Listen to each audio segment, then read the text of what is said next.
All right, guys, we are live, and man, I missed you fuckers. Yeah, it's been a minute. Well, I thought y'all were ducking me. What the Who fuck are you guys? happened? I don't recognize y'all. What the fuck happened last week when we tried to schedule this and everybody was busy? Like, what? I was not busy. I'll be completely honest. It's because my brother was coming over to play video games.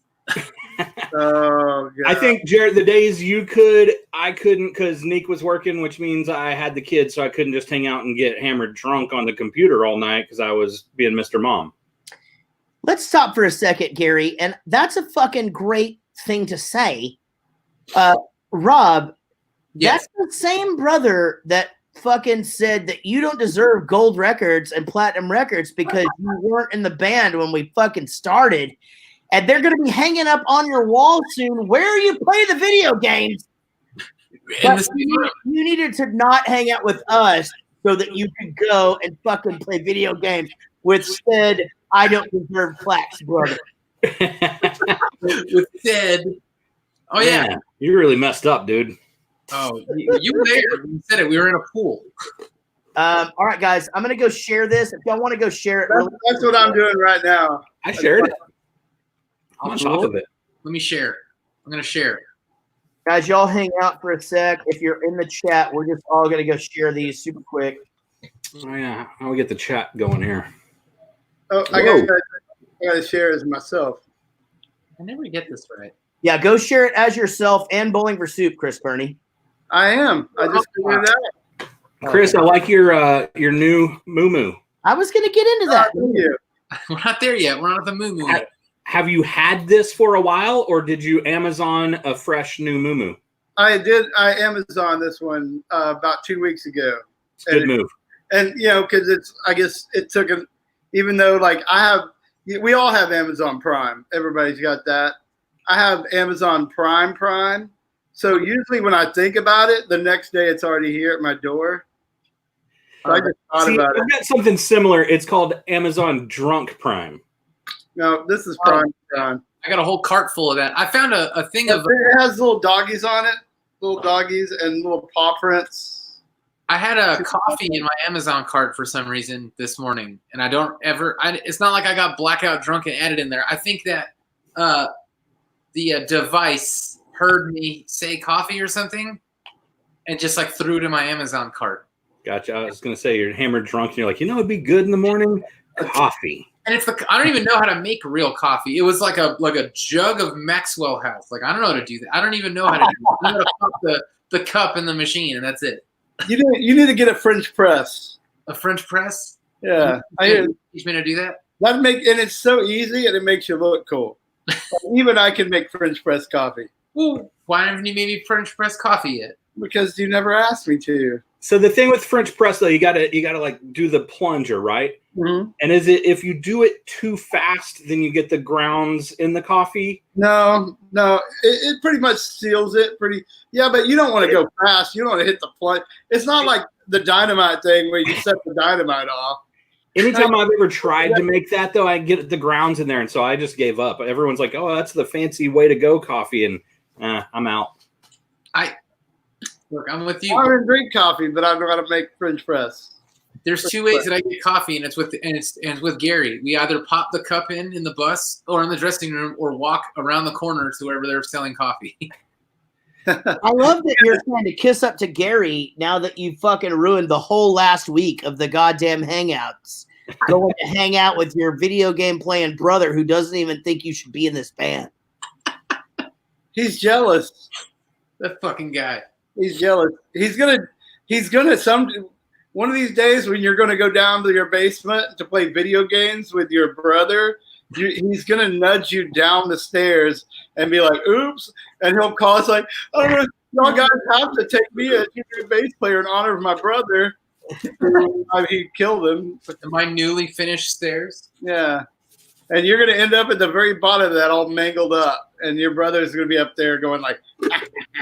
And that's how I go out. Hey Chris, tell me about the moo-moo because I missed it. I was sharing our shit. Yeah, so a couple of weeks ago, I just went on Amazon and I ordered this guy. Right, and so they had probably 30 different fabric patterns, But this was the only one with dogs on it. So I got. Now, let me ask you a serious question. Did you see the thing where Post Malone was doing Nirvana covers? Yeah. First of all, he fucking killed it, right? It's amazing. It's one of the most incredible things. Like, that guy's just talented. His moo-moo looked like your other moo-moo. It did. His moo-moo looked like your moo-moo. Hey, let me ask you guys this, and be serious. This is a fucking bit of, like, I really wonder. Do you feel like, wouldn't it be sort of like a thing where they could do a Nirvana reunion with Dave Grohl and Chris Novoselic or whatever, and Pap Smear, and fucking Post Malone could sing? He's fucking great. It would be pretty fucking cool. They did it, but with Paul McCartney. Don't you remember that? You don't think the Puddle of Mud guy should be the guy? They should bring him on that one song. Did you not see the Paul McCartney version of this on the Grammys in like 2012 or I don't remember when it was. We stopped paying attention to the Grammys after we lost. Because we lost one. It's rigged. I don't know if you knew this about us, Rob, before you joined the band, but we lost a Grammy. Yeah, I know. You know that bullshit about like, oh, it just feels good to be nominated? That's complete horseshit. No. We didn't even have like the cool kind of lose where we had it and just lost it somewhere. Like, we just didn't win. That was it. Gary was on the street later that night slashing tires. I think I was in high school. No, we ended up at first of all at a couple of Grammy parties, and then fucking McDonald's in those stupid suits at fucking 4 o'clock in the morning. 4 o'clock in the morning in fucking New York City, right? And still trying to find booze, like, while we're at McDonald's, like, just asking everybody that we can, like, okay, guys, there's got to be a place we can still get some booze. You wouldn't have known it was like 3 or 4 in the morning because that was the busiest McDonald's ever. Ever, yeah. There was so many people. It was packed. The funny thing is that there's actually people in the world who saw us after we just lost the Grammy and like went and fucking rubbed elbows with all these famous people. And all they remember is just seeing a bunch of fucking fat guys in fucking blue tuxedos in McDonald's at fucking 4 o'clock in the morning in New York City. It's so stupid. And remember that? So I think it was Kerrang that gave us all those disposable cameras. Yeah. While we were at the Grammys, we were supposed to take pictures. So I remember being at the after party, and they definitely like hire models just to go and hang out at the parties. And I kept trying to take selfies with the models, and they were just horrified. They thought I was like not even like one of the wait staff. They thought I was like a janitor or something. Matt Mang says, "What's up, Rob?" Matt Mang, what's up? I'm not getting the comments. I'm on private chat. Gotta click at it. Yeah, I'm good. All right, guys, this was an impromptu band meeting. First of all, we needed to cover Chris's moo-moo and Rob's brother being more important than the band, even though he doesn't think Rob deserves to be in the band. Those are the first 2 orders of business. The next thing that we should say, and we'll give it away here first. Give it away. We literally just decided today, I'm not kidding, that we're going to go make a new record. I know most of you guys don't give a shit. You just want to hear 1985 and Almost and shit. That's fine. But we are going to today, but like 3 hours ago. That was less than that. Yeah. Yeah, it was fucking, it's 3 hours ago. We just decided, hey, we're going to go make a new record. and where the fuck we're going to make it? We're going to make it about us. We're decisive. That's right. Very decisive. We're going to go make an album in the fucking Poconos. Yes. And just we're going to make all the gambling. Hey, we got to start thinking about a name now, too. Hey, Rob, here's a question for you. Are there there's probably like tons of Airbnbs up there, right? Oh, yeah. So we should get an Airbnb, the 3 of us and Linus. I'll stay there too. And you stay with us, and then your wife will be stoked because she'll have your house all to herself. Yeah. That'd be great. Maybe you should just you can have some hand time with yourself. That's it. You can spend time with Pamela Henderson. Do you think Piper Pup could fucking Stacey Jones is in the chat, guys? Oh, we could have had him in. Next time. Oh wait, different Stacey Jones. Hey, different Stacey Jones. How's it going? Jones. All right, guys. Our guest tonight is ZAC MALOY of the band The Nixons. I'm going to bring him in now. I'm super excited. ZAC, what's happening? Hey, Zach. Wait, Hey, I couldn't hear you, Jarrett. You can't hear me now? Why can't I hear Jarrett? You can't hear him? No, we've done this before. Can you hear everybody else? Can't hear him. Can Can you hear you hear Rob, Chris, and me? Hey. Yeah. Back out and join again. Yeah, you got to back out and join again, and then you'll get it. Touch it in the back. Yep. What? Sign off, and then come back. Yeah, just log out and then log back in, and maybe magic will happen. Okay, cool. I'll do that. It will. All right. Glad we got rid of that. We can do 5 of us now, huh? Yeah, you don't remember That that? happened last time. No, Chris, we can do up to like 8 now. Oh, great. We paid that. We got that good money on there. we fucking invested in some Hey, shit. hey, You Jared. were so high last time we did this. You probably don't even remember I that we had all of us on the screen.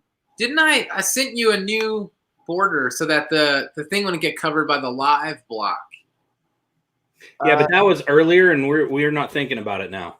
Oh yeah, that's fine. I just didn't remember if I guess maybe that was more of a question. Did I send you the other thing? And if I know that it was talked about. I don't know if it ever happened. I know that I did it. No, that's the only one that I have uploaded, but you might be right. It might be just chilling. Thing. My email. I'll get it next time. That's not that important. I just No, but it means a lot that you would take the time to work on that. Even though you shouldn't be in this band, according to your brother, who is way more important than us. We're gonna go fucking make a record in the Poconos. it's gonna be You think Zach right now is just grabbing his computer and going, I'm even gonna bring the dog. technology? Hey, how is everybody? Chris, how are you? I'm actually pretty good. Yeah, I mean, I've still been FaceTiming with my pals and all that. Still partying it up, I reckon.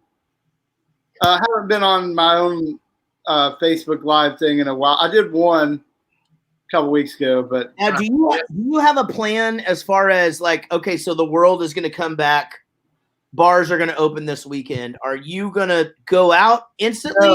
no way, no. Okay. No, I'm going to stay locked down for a while. You thinking what, like phase 2? Couple of weeks?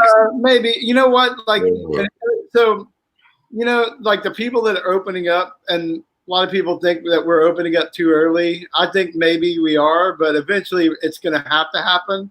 So the bars and the clubs where, like local clubs where musicians are going to play, they are kind of being the guinea pigs in this phase, Yeah. So I'm just going to stand back and watch that from afar and then decide when the groundhog gets to peek his head up. So we're going to do this. Thing. We'll talk about all this in a bit. Let's get Zach in here. So Bowling for Soup, we used to have the opportunity to tour with this band that we looked up to, we listened to all of the time. And he's written a bunch of Bowling for Soup songs, and he's a great guy. We recorded Great Burrito Extortion Case at the studio while fucking just only doing Family Guy lines the entire time. I don't remember any of that, but I know I was there. Well, you don't remember what happened last week, apparently. So That is true. Zach, what's going on? That's what happens, man. That's what happens. Bring yourself up. Early, you just showed up. Now this time, since you left, he got to talk you in. He gave you a pretty big talking up. Zach, do you remember the other thing that we were doing? I'm curious if you're going to get this, and I actually wonder if Chris and Gary get it. So That's What Happens, man, was the big one. But we had another one that we were really fucking crazy about that came from South Park. Do you remember what it was? Oh, fuck. See, I'm not a South Park guy. I'm sorry. That's going to really disappoint some of your people. But that's all right. But Family Guy is sort of like, so here's what happens in our house, and it's happening even more in quarantine, is my 2 teenage sons who now are back. Like my college kid is back with us. He's like, we eat around the table, like we force them to eat around the table sometimes, but then mostly we're like, no, fuck that. And so we just, what do you want to watch? And you just put on an episode of either Rick and Morty or Family Guy. And so so Family Guy is just it's embedded in my soul now, really. Yeah, I don't know, what was the South Park thing? Do you Chris, do you remember what it was? Man, I don't. I do remember being there. Remember so remember they had the big. It's the thing that I know the punchline, but it's the not Catskills. It's the thing, and it just ends. Basically, everybody. There's a documentary about it. Everybody tells this joke. Oh yeah, the Aristocrats. Aristocrats. Oh yeah, I do remember this. That's what. And so at the end of one of the songs, where we're on that thing, it's us, you, Zach, like your whole staff, and the Midwest Kings are all in the thing, and we're all laughing like ha ha ha, and then we all just go ta-da, and that's the reason we did that. Yeah, I do remember. No, but seriously, the deal with the Family Guy thing was, and I wasn't really a Family Guy back then, but literally every day we came into the studio, someone just put it on, and we didn't watch an episode. It was literally a 2 minute clip of just him beating the shit out of Brian. Give me my money, man. Where's my money, man? And peanut butter jelly time. Peanut butter jelly time. Yeah. I never got that. Yeah. Well, that's a real song. That's one of those shows where, like, my wife always says that, not anymore. She's changed her mind now, but for a long time, she'd always be like, I don't think that show's funny. And then I'd walk in the room and she'd be watching it. I'm like, but you're laughing, you know? She now thinks it's funny. So Zach, lots going on with you, but I guess the question on everybody's mind is, and I think this pretty much goes for everybody. How do you go from short hair to long hair all the time, so just fucking seamlessly? It's fucking crazy. It's wigs. He wears wigs. Yeah, this is a wig. No, your hair's short, then it's long. It's short, then it's long. It's like you have got it figured out. It's like the old days of Oprah. What's up with her? If she's skinny, I say pick a body and go with it. Yeah. I got what you did. So I'll tell you this: you guys should go get on my social media when you're drunk or bored or both. And Chris, you would be real proud of me. About 2 weeks ago, I wasn't you, but Ricky, my bass player, he's not you either, but he's pretty like right here now. Like he's like Drive-By Truckers. What was that band that they all had beards like this? Yeah. Ricky's there. I was like pretty fucking grown in, like the most I've ever had in my life. And then one day I kissed my wife and she just looked at me and she says, the beard is a lot. And so it went away the next day. But I was pretty proud of it. You're like 37 now. You look great. Thank you, man. 37 years old. You look really good. You guys know the math better than anybody, and you know how fucking old I am.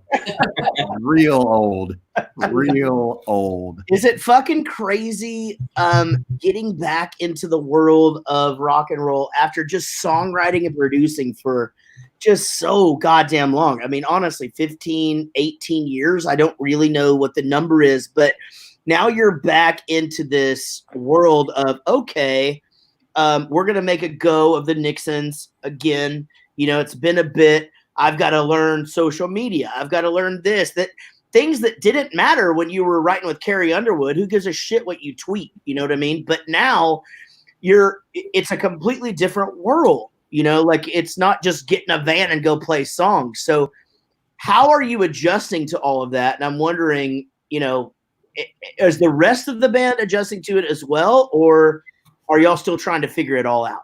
Well, I want to start by asking Rob, how old are you? I actually on Wednesday, if my math is correct, I'll be turning 34. Well, fuck you. So me, I'm my parents. So to answer your question, yeah, I thought Rob might jump on here and say, "Oh, Zach, it's so good to talk to you on this little Facebook thing because my parents took me to see you back when I was in a baby stroller." That kind of shit happens all the time. It's the best. And so to answer your question, Jarrett, like it's weird. So we have actually a team now, which we haven't had in years, but we have like this group called Intercept, and they're this cool platform that's helping us out and with everything from telling us how to do better social media and shit. We have a new EP coming out. Like I'm literally like doing press all day tomorrow. It's coming out May 22nd. And yeah, Jarrett, it's funny because I never really gave a shit, right? Because you're right. I write with I've been lucky. I've been in the room with people like Keith Urban and Carrie Underwood and then had cuts with Tim McGraw, but then also rock people like Hailstorm and Shinedown. And, you want to think about them. And Jarrett, when I wrote with you, this, I mean, it's a different thing. It's, I would never write a song, that was, how life is like a movie and then call it Val Kilmer with anybody else. So, right. You sort of channel what the room that you're in, but yeah, it's been actually number one, it's been badass cool to just, Ricky sent me a bed of music and I wrote some lyrics over it. And it was called Letters. It's called Letters from the Outside. And then I wrote a song and sent it to the guys and they sent, shit back to me. So yeah, it's been super cool creating something I haven't really done in a long time. I've told people before that writing with you is probably the closest to writing with the Nixons that I've ever come because I know you guys so well. I know your band so well. So it was like, oh yeah, I know Jarrett would say this. He would talk about how I got 99 biker friends that want to kick your ass. Whereas with Carrie, it's a little different. Like, she won't necessarily talk about, lesbians, for instance. Well, to be fair, 69 lesbians, a truckload of Mexicans was thrown at the last minute. And I actually got bounced back from that going, man, I don't know if we can say that shit. I'm like, we're saying 69 lesbians, a truckload of Mexicans. Damn. So here's a funny story for you from songwriter Zach. So I wrote this song, Jarrett, you know this story because we've done writer rounds together. But I wrote this song called Get Some with a guy named Craig Wiseman and Chris Tompkins. And we're writing the song. And I'm new to Nashville at this point. And the song is called Get Some. So it's just shit you get. You get drunk, you get weird, you get gas, you get beer. And so at one point in the second verse, I'm like, I pitched the idea. I was like, well, I don't necessarily, partake, but you get high. Some people get high. But you can't say that in country music, right? And so Craig Wiseman, my co-writer, goes, oh no, we're saying that. That's for sure what's going to happen in verse 2. You get high. The lyric is you get high, real high, and forget your next line. And so a year later, because shit happens, shit takes a long time to happen. It gets cut by Blake Shelton. It's about to be the next single. Jarrett, you know this story. It's about to be the next single. And then it's not the next single because the manager is like, well, we can't talk about getting high. That's what I said like a year ago. So I meet Blake finally, and I mention that to him, and he just goes, well, first of all, I wouldn't have cut it without that line. That was my favorite line. And second of all, sorry, you didn't get a single. But it's funny as hell. So, anyway. What a funny world, though, right? I mean, like a world that you live into where there's so many things going into which single is going to be next and this and that, whereas it's like, now you're back at the Nixons, you're sitting here talking to Bowling for Soup. We'll all decide what our next single is going to be, I mean, y'all are going to decide what your – hold on. Let's get back to this. So you guys are doing an EP. I mean, this is a big deal because you guys really have just been releasing singles for a bit and you're back. And so I've known you for a long, long time. You and I became very close friends after the Nixons were a thing. And so really all I have is like pre-ZAC like when you were fucking jumping off shit and lighting shit off on fire. Or like we came into when we met you in Greenville, South Carolina, and you were covered up with an Afghan in the front lounge of the bus, and just man, we never fucking wanted to get out of someplace as we did that particular night, but boy, did we get the fuck out of there. Anyway, so and then we've watched fucking Texas versus OU football games together, and this, but now you're back in the band, right? How are you feeling about it? I mean, are you enjoying it? Are you enjoying going for it and fucking doing it? Dude, it's badass. It's amazing. We're putting together a video for the next single, which I can tell you is a song called Ghost of an Angel, which is a song that that I sort of brought into the band, and it's got that acoustic driven thing that the Nixons kind of do, pretty well. Yeah, again, I mean, dude, it's amazing. The real bummer, and I would like to even maybe hear what you guys think about this, because so I talked to another artist that I work with a little bit, and pretty big artist, and he's like, I'm changing everything. I'm gonna release like a single every 2 months because I can't tour. Like there's a whole new sort of thing happening. So yeah, so we have this EP coming out, and then we're thinking, well, fuck. I mean, should we just release another single and then another single and then do videos for them? Because you can do that now. What are you guys doing? That's what we've been doing, and that's forever. No, like starting last year, like we did that before this whole thing happened. We're like, hey, let's just put out a song every 6 weeks or something like that. And we just we've been doing a lot of covers. Yeah. But we just decided actually today, Zach. Actually, not even today. Well, it was today, but it was a couple hours ago. Well, it was around 6 to 7 p.m. The conversation. Literally like 3.5 hours ago. We are gonna do a new album.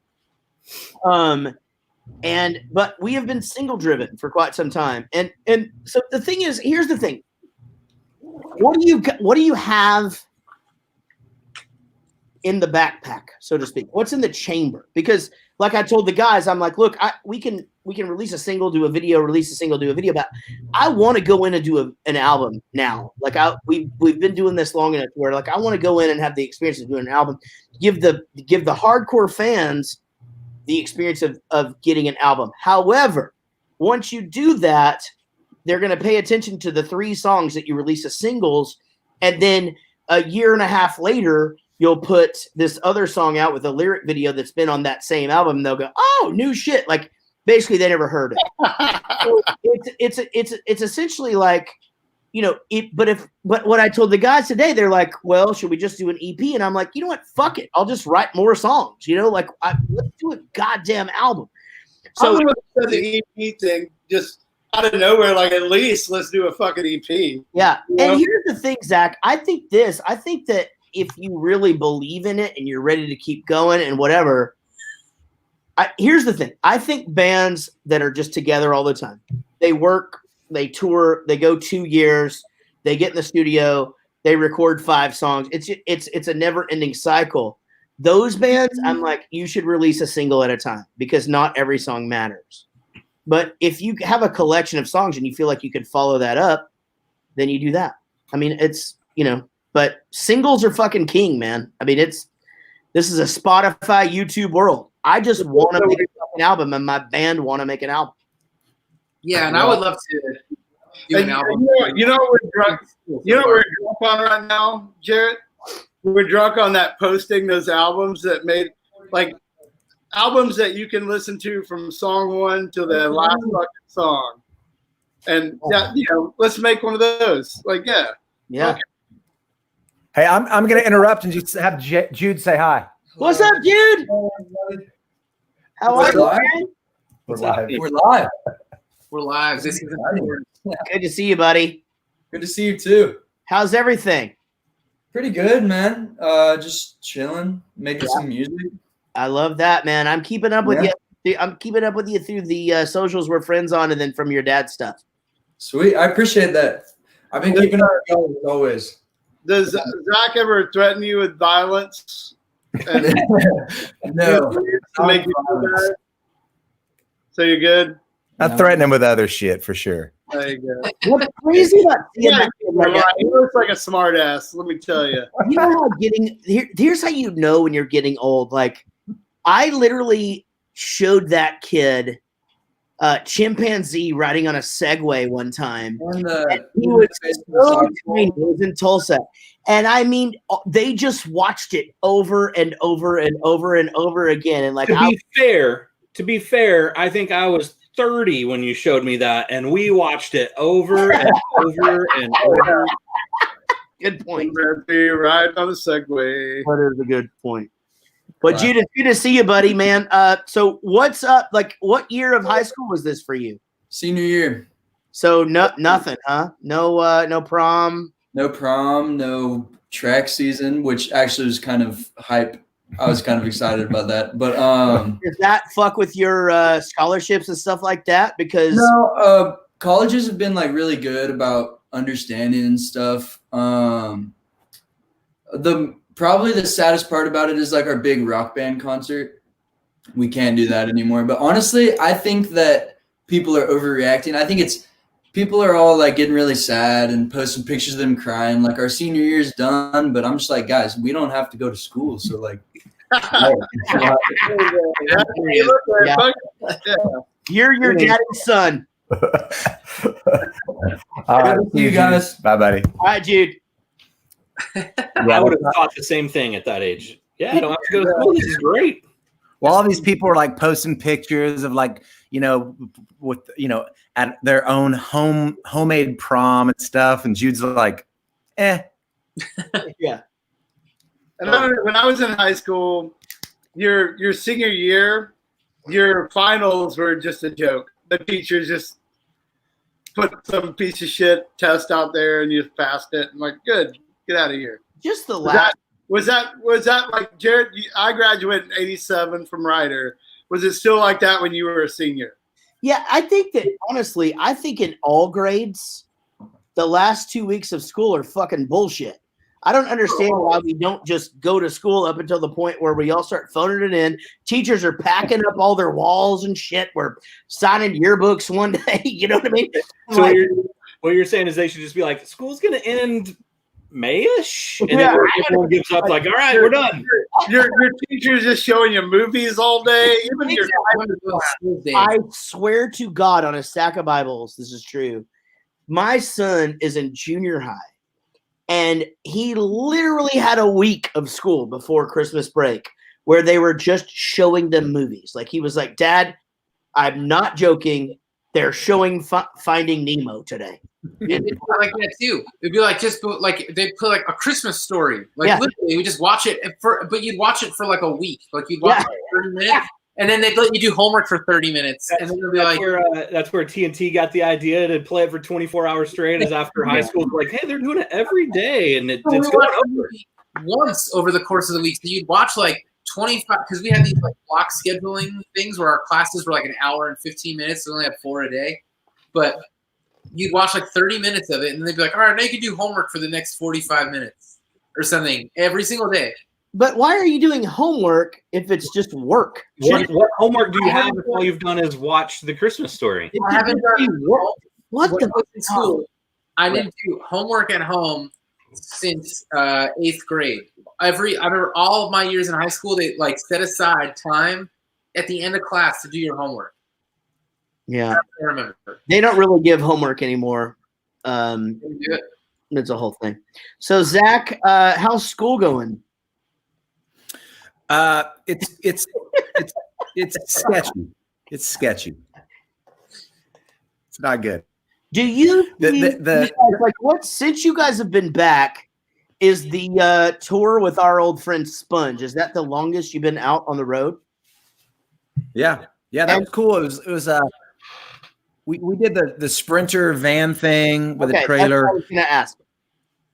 Yeah, and it was actually pretty cool because, it's kind of a different world now in terms of what I do for a living. I mean, I'm not talking about right now because it's a way different world right now. But even then, I could send lyrics back and forth with someone I was writing a song for some other artist, and I did do some Skype calls on the road. But yeah, the Sponge thing was cool.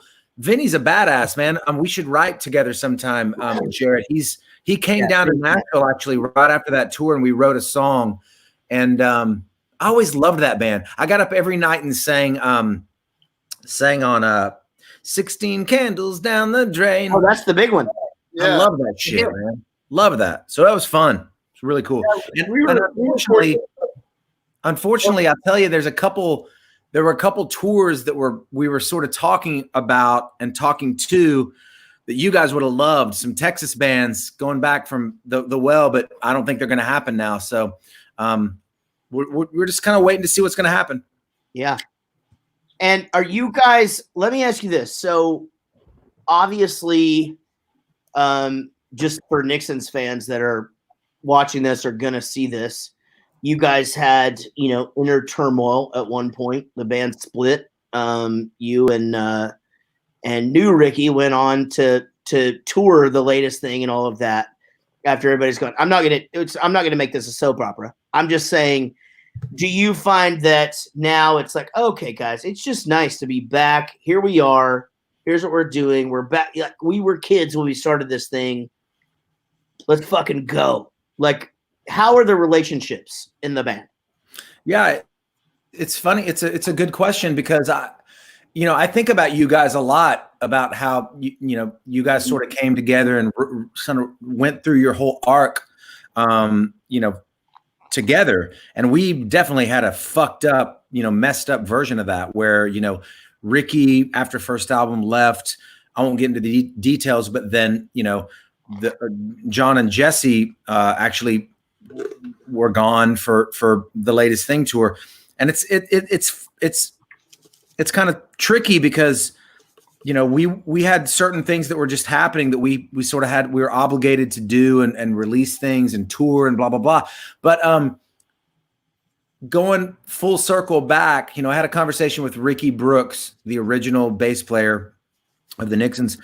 And we just sort of buried some hatchets. That's the kind of shit that you're like, you get to a certain point in your life and you're like, wait, I just don't like this guy. For what reason? I don't even remember anymore.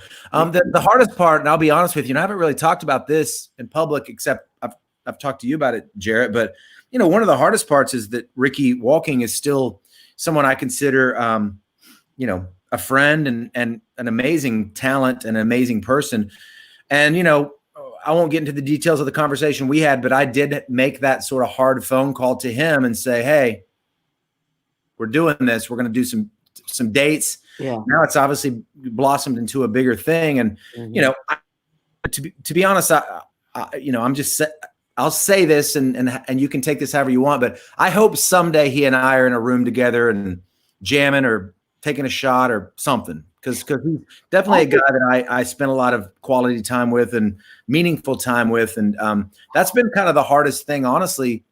Not the hardest thing, but one of the hard things about this whole thing is that, like, oh shit. Oh yeah, there's that other guy that was a big part of the Nixon story that's just sort of not around. And again, I'm probably oversharing. No, you're not. And in fact, are we live? No, this is Zach. This is why you and I are so close, and why, 6 months goes by and we're back to the same. A year goes by or 2 months, whatever.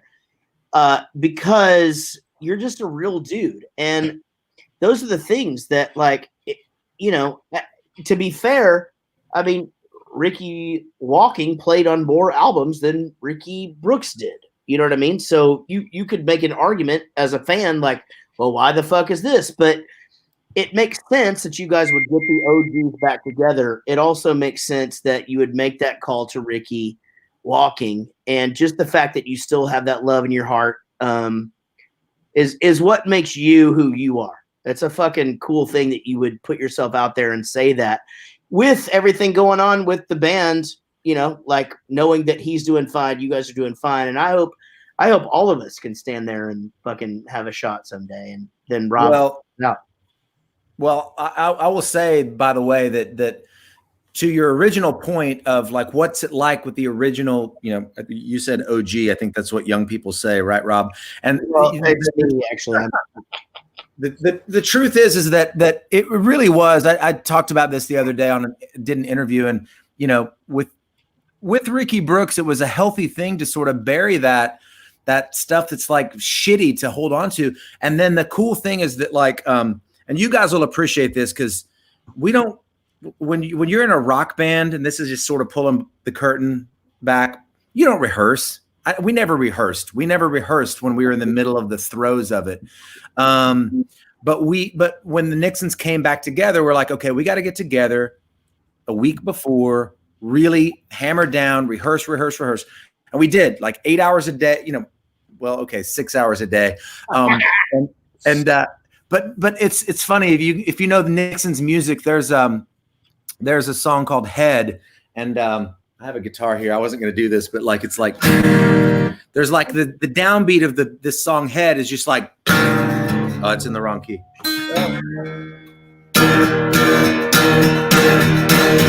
You know what I mean? Like, it's just this fucking heavy, long intro to Head.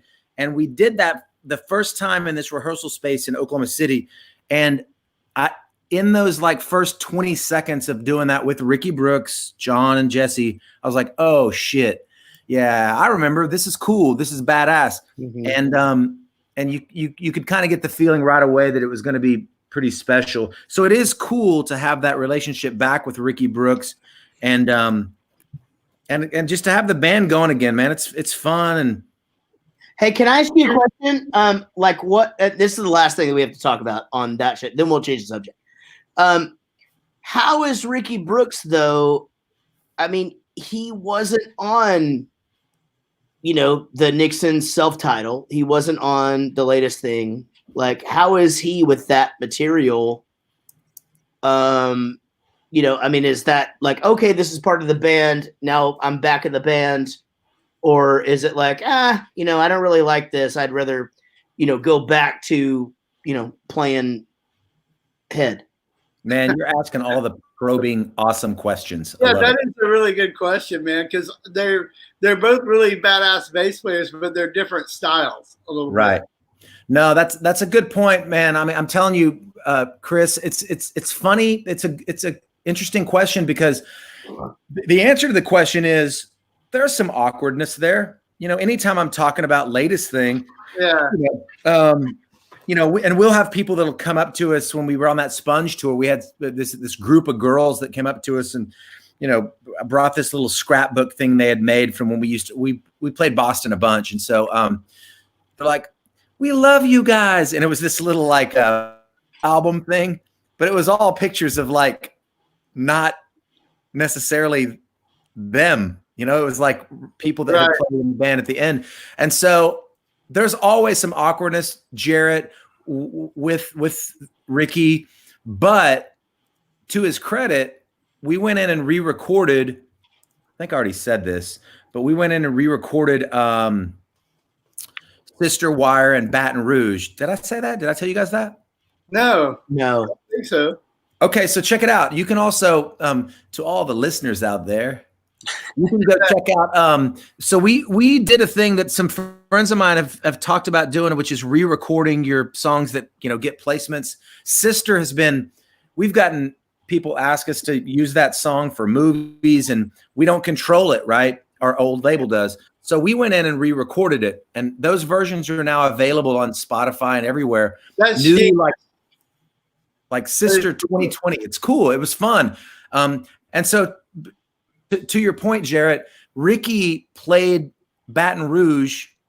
He played bass on it, right? We re-recorded it, and our friend Derek Taylor mixed it, and they sound badass.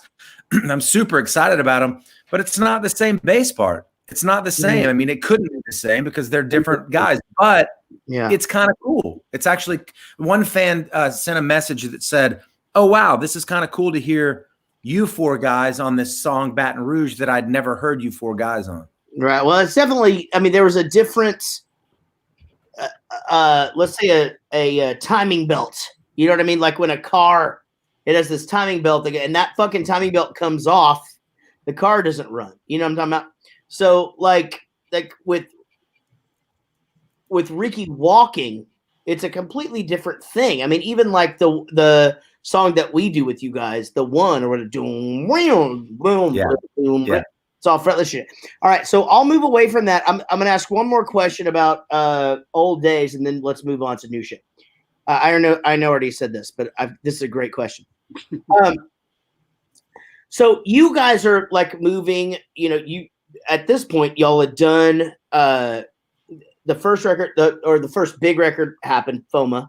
Then you did the self-titled. The next record coming out, you went and did what I started doing. My 7th record, which was going and doing all the co-writes. How did the band react to that? Like you coming in, I remember I thought y'all recorded in Nashville for the latest thing, but you going and writing with fucking, you went and wrote with Jack Blades, and actually y'all wrote the first single off that record, and you went and wrote with a bunch of different people, and then bringing songs in. Was that another point of contention of like, let me ask you this, because my band had to go through the same thing. Were they like, hey man, let's just get back in the studio like we always do, Dewey Cox, or were they accepting of that material, just going, hey, these fucking songs are great? Yeah. Again, dude, you're fucking, what's that guy's name? Larry King? No, he's soft. Who's a hardcore interviewer? Not Oprah. You're like really getting in there. No, it was a point of contention. It was for sure point of contention with the Nixons, and I'm not going to say it splintered the band, but it was definitely a point of contention where it's like, wait, Zach's going to write with. I wrote with another person, Jarrett, that I'm sure you know the name, Marty Fredrickson. Sure. But I wrote with Marty. Marty and me and 2 other people are actually starting a new publishing company together. So I've known him now for 20 years. And was management pushing you to co-write? Were they like, here's what you're doing? Fuck yeah. The label, the management was like, Zach, you got to go. I went kicking and screaming, and I tell this story a lot that like I wrote with Marty. I wrote with Jack Blades, the dude from Night Ranger, at his place in Northern California. Then I wrote with Marty in Pasadena, and I drew a picture in my journal, like I write now on a laptop like most people, but I had a journal and I drew a picture of his studio, the desk. I wrote down things like AKG 720 microphone, Avalon, blah, blah, blah. And I went and bought all that shit and I made a studio, and I was like, I'm going to start writing now, because I didn't even understand that co-writing was a thing. Right. And that's what I was just about to get at, is that turned you into a songwriter. So you can look back at that and go, oh man, fuck. My band was trying to figure things out or whatever, but I got pushed towards this, and man, you got a fucking #1 hit, because you went and learned how to co-write. Yeah, well, the other part of the story is Jarrett, you also know this because I've said it before when we were together, but I have other like sort of flashpoints that was like, I'm standing in my house in Tulsa and you called me and said, well, you said 2 things. You were like, hey, I'm kind of wanting to write with other people. Would you want to do it? To which I immediately said yes. And we wrote a bunch of shit. It probably weeks later. But the other thing you said to me was, and you knew who he was, but you were sort of asking about Butch Walker. And I had just like jogged every day down the Riverside Drive in Tulsa, Oklahoma, listening to that Marvelous 3 album, Ready, Sex, Go, which I still believe should have been the biggest album of like maybe that decade. Yeah. Well, that's the album that whenever we got, when we had figured out that he was going to produce Drunk Enough to Dance, I brought that into the practice place, and I just go, guys, here is who is producing our next album. And we were all like, what the fuck is that? This is amazing. We were ready to fuck. Wasn't it at the was it at Edge Fest where the Nixons played? We opened up the show. But didn't Marvelous 3 play that same show? They did, yeah. Yeah, I got a poster around here somewhere. Blink-182 were in a van. We just talked about this the other day. And at that time, that song was out. We all liked it. So, but we had no idea Butch Walker was eventually going to produce one of our albums. But we were there, and that was was that the same day I did the ballerina outfit on the stage? No, no, different day. Okay, sorry. Well, but and the cool thing is that Butch is like obviously like kind of like a iconic songwriter now. But the other funny thing I'll share, which is a funny thing that like Jarrett, you'll like this, but like the first publishing deal I got when I got Bowling for Soup cuts, and then maybe a Jonas Brothers cut, I think. No, we were trying to get that Jonas Brothers cut, but we never got it. They were still the Jonas 3. Remember? But I got cuts. I got cuts on a later album. Oh, you did? But yeah, I did.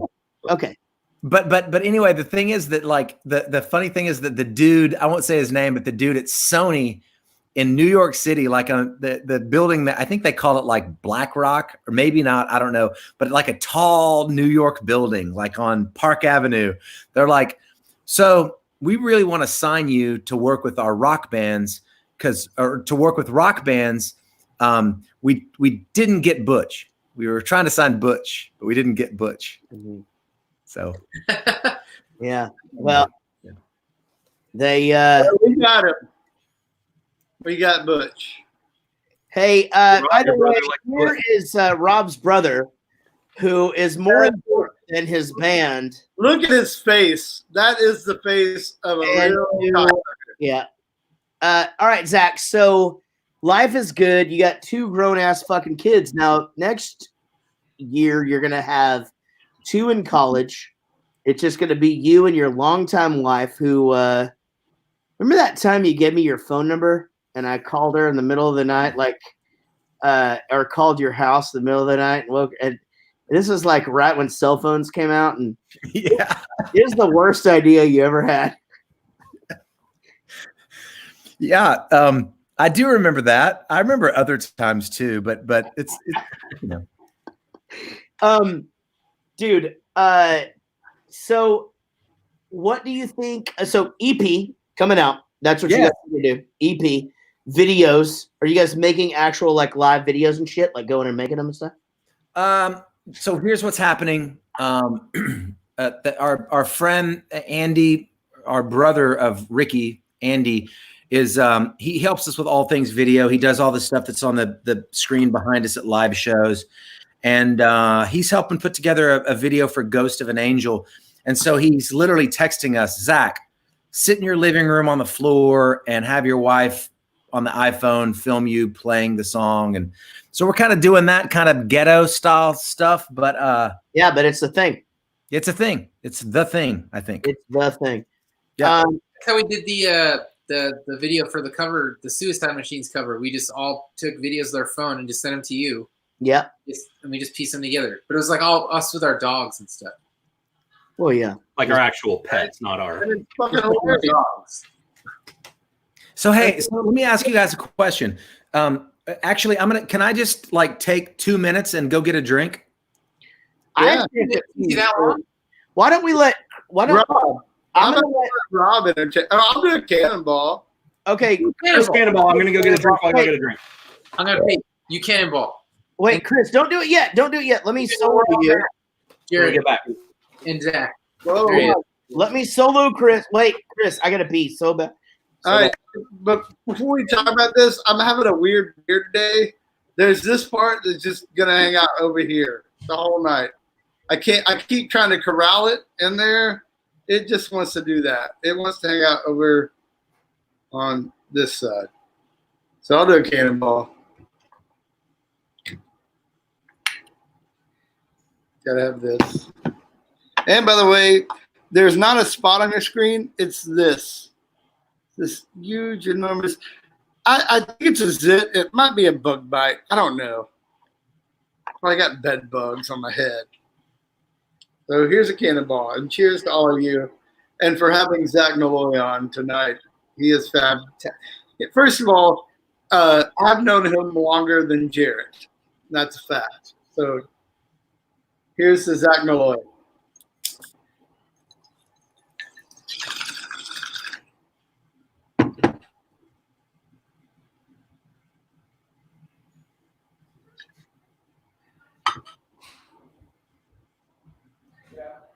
Cannonball. He thought I froze up for a second. I did not. All right, bring it back. This. It just stays over here. In this area. This will just go back. This guy. You don't know what to do. How'd your cannonball go? It was fantastic, Gary. Is it still going? No, I ended it. You guys came in right at the right amount of time because I was running out of material. I wouldn't say I missed it, Bob. Does that mean Say hi to my other guy. Hey. Ben, how are you? I'm doing well. How are y'all? Good. Can I tell you a story about when you were a baby? Yeah, please. We played a show with the Nixons in Who's that?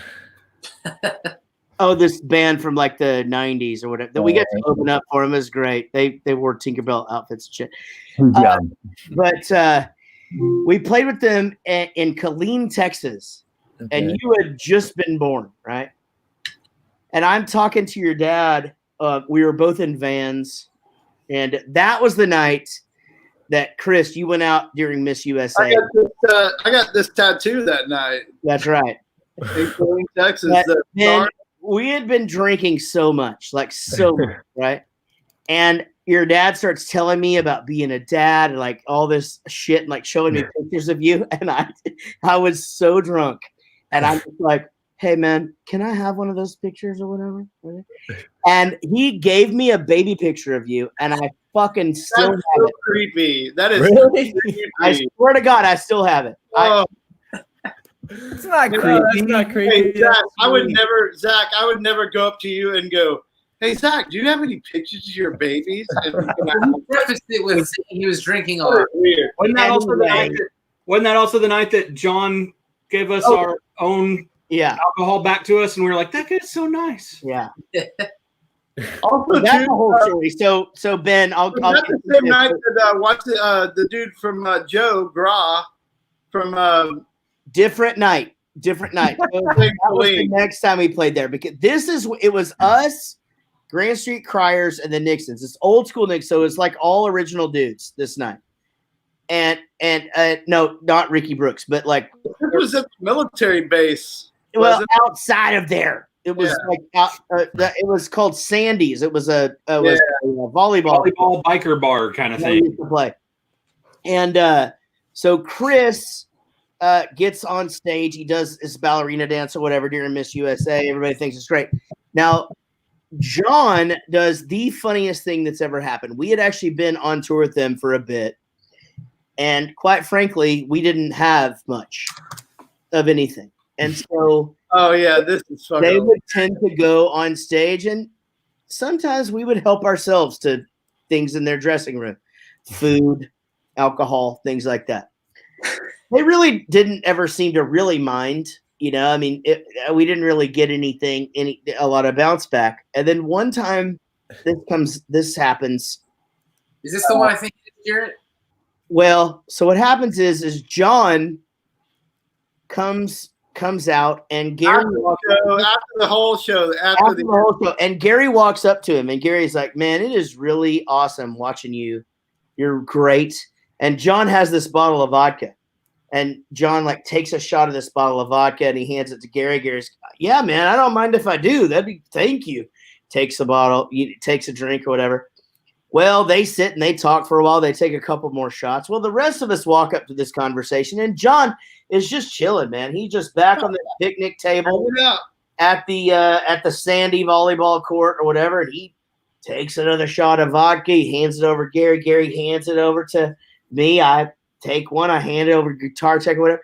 We just share this bottle of vodka or whatever, and so the conversation ends, and Gary goes, "Man, well, thank you so very much, man. That was good talking to you, and thank you so much for sharing your vodka." And he just goes, "Oh no, that's not my vodka. I got this out of your dressing room." Oh yeah, deep burn, right? Wow. At least he shared it with us, you know. Just the greatest.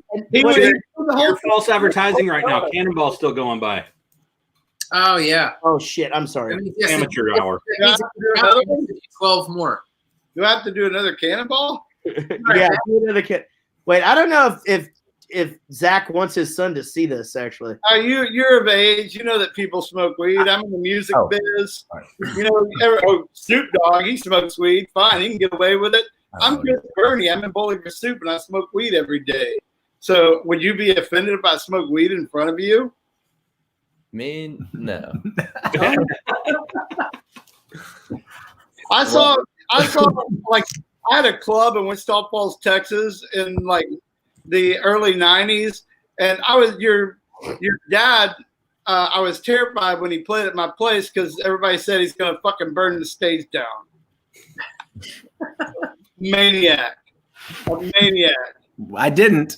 I saw that show actually. You know what? Yeah, I was there. Honestly, you're the first fucking rock star to roll into that place. Yeah, I remember that. Everybody heard you. And Ricky Brooks, remember Ricky Brooks put the drumstick in the crack of his ass? Yes, I did. These kids talk about this. And honestly, man, like you guys roll in that place and you blew their fucking minds. I'll never forget that show. Actually. But I was still like, I was afraid of you. And I only talked to you. And then I was talking to Swin at the time. Or Nugent. That's when I went, Swin and Paul Nugent. And I'd talk to them, and like I'd have to guarantee you guys money, and like, but every one of you shows were fucking packed there, and wasn't it so much fun? It was awesome. And then later that night, you'd Your go dad, play at the club. hey Ben, Yeah. hey Ben, your dad. The time that I saw, he wore pajama pants, and I am certain he did not have underwear on. Oh no. Yeah, I saw that. I was there. That happened. Too. He did really good when he just took the bottom of the microphone stand and sprayed lighter fluid and lit that up. I'm like, he's not burning down the stage. No, he didn't. We're gonna let Ben go now. All right, Ben. That's the Yeah. Yeah, I'm doing a cannonball for Ben. That's the last one for you, Zach. I'm gonna Ben, buddy. keep Ben on while I do the cannonball. You have the Oh best- Jesus! I'm curious what it is. I think it's illegally smoking drugs. Oh, he's just doing it by. Hold on, wait. Watch this. Jesus. Oh.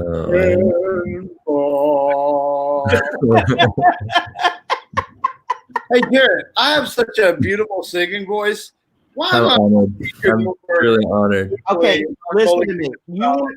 Because I gave you the chance on the Christmas album, and you got pissed at me because you had to sing. And You know what? I love it though now. But I know, but you know what? Actually, both of you fuckers were pissed at me because y'all had to sing on that shit, All right, and it turned out amazing. I think it's brilliant. I fucking love it, Jared. I told you. Okay, but at the same time, like I go and I go on YouTube. You can go on YouTube and watch it and look at the comments, and everybody goes, "Gary's great." That guy, what key was he singing in? That guy. You guys, y'all were both so pissed because neither of you wanted Yeah, to. that's not what we do, man. We're not featured vocalists, but we can blend in the background. Gary can do some, like, low O's and O's. Oh yeah. I like the tour where we had you guys open up with that track of you guys singing that Christmas song. That was nice. Welcome to the hangout, Rob. Hey, I just said that I like when that was used for ZAC them. Malloy, seriously, like I'm with you on this kid. Wait, what's up? This kid, this young asshole down here. What is he talking about? No, don't he's even good. know. Good Zach, stuff. is the He's still out songwriting, there catching Pokemons and stuff. Zach, is the songwriting thing in Nashville getting like insanely oversaturated now? Yeah, I mean it has been for a while, but you know, dude, it's like it's all this shit. You know, was it oversaturated with pop punk bands when you guys started? Probably, but you know the cool and not to. I'm not. No, actually, no. We helped create that fucking genre, so no. No, you know what I'm saying. Is You he- know what I'm saying. For a minute there, it was like every label was trying to sign another Blink or Bowling for Soup, or you know, you guys were some of the first ones, but one of the first ones. But it's the same way in songwriting. You know, you're like, oh, this person is really good at building tracks and making loops and writing country songs about tailgates and tan lines and kind of cheesy shit. But the cream rises to the top and stays. You know, I mean, I feel lucky to still be doing what I'm doing. Here you guys are still doing what you're doing. So Yeah. Can I ask you a question? Same. Can I ask you a question and be sincere about this? Like, there's like rules in comedy, and I feel like there should be rules in songwriting, but I sort of feel like with country, and especially now this new country, like there was pop country back with fucking Leanne Womack, but now there's like a real pop country where it's just so weird and just Not country. not country. Mhm. But like, honestly, is it like, do you feel like it's hacky to like talk about your jeans and your truck and shit at this point? Or is that just something where it's like, hey, this is an identifier. We've got to put this in there. This is easy.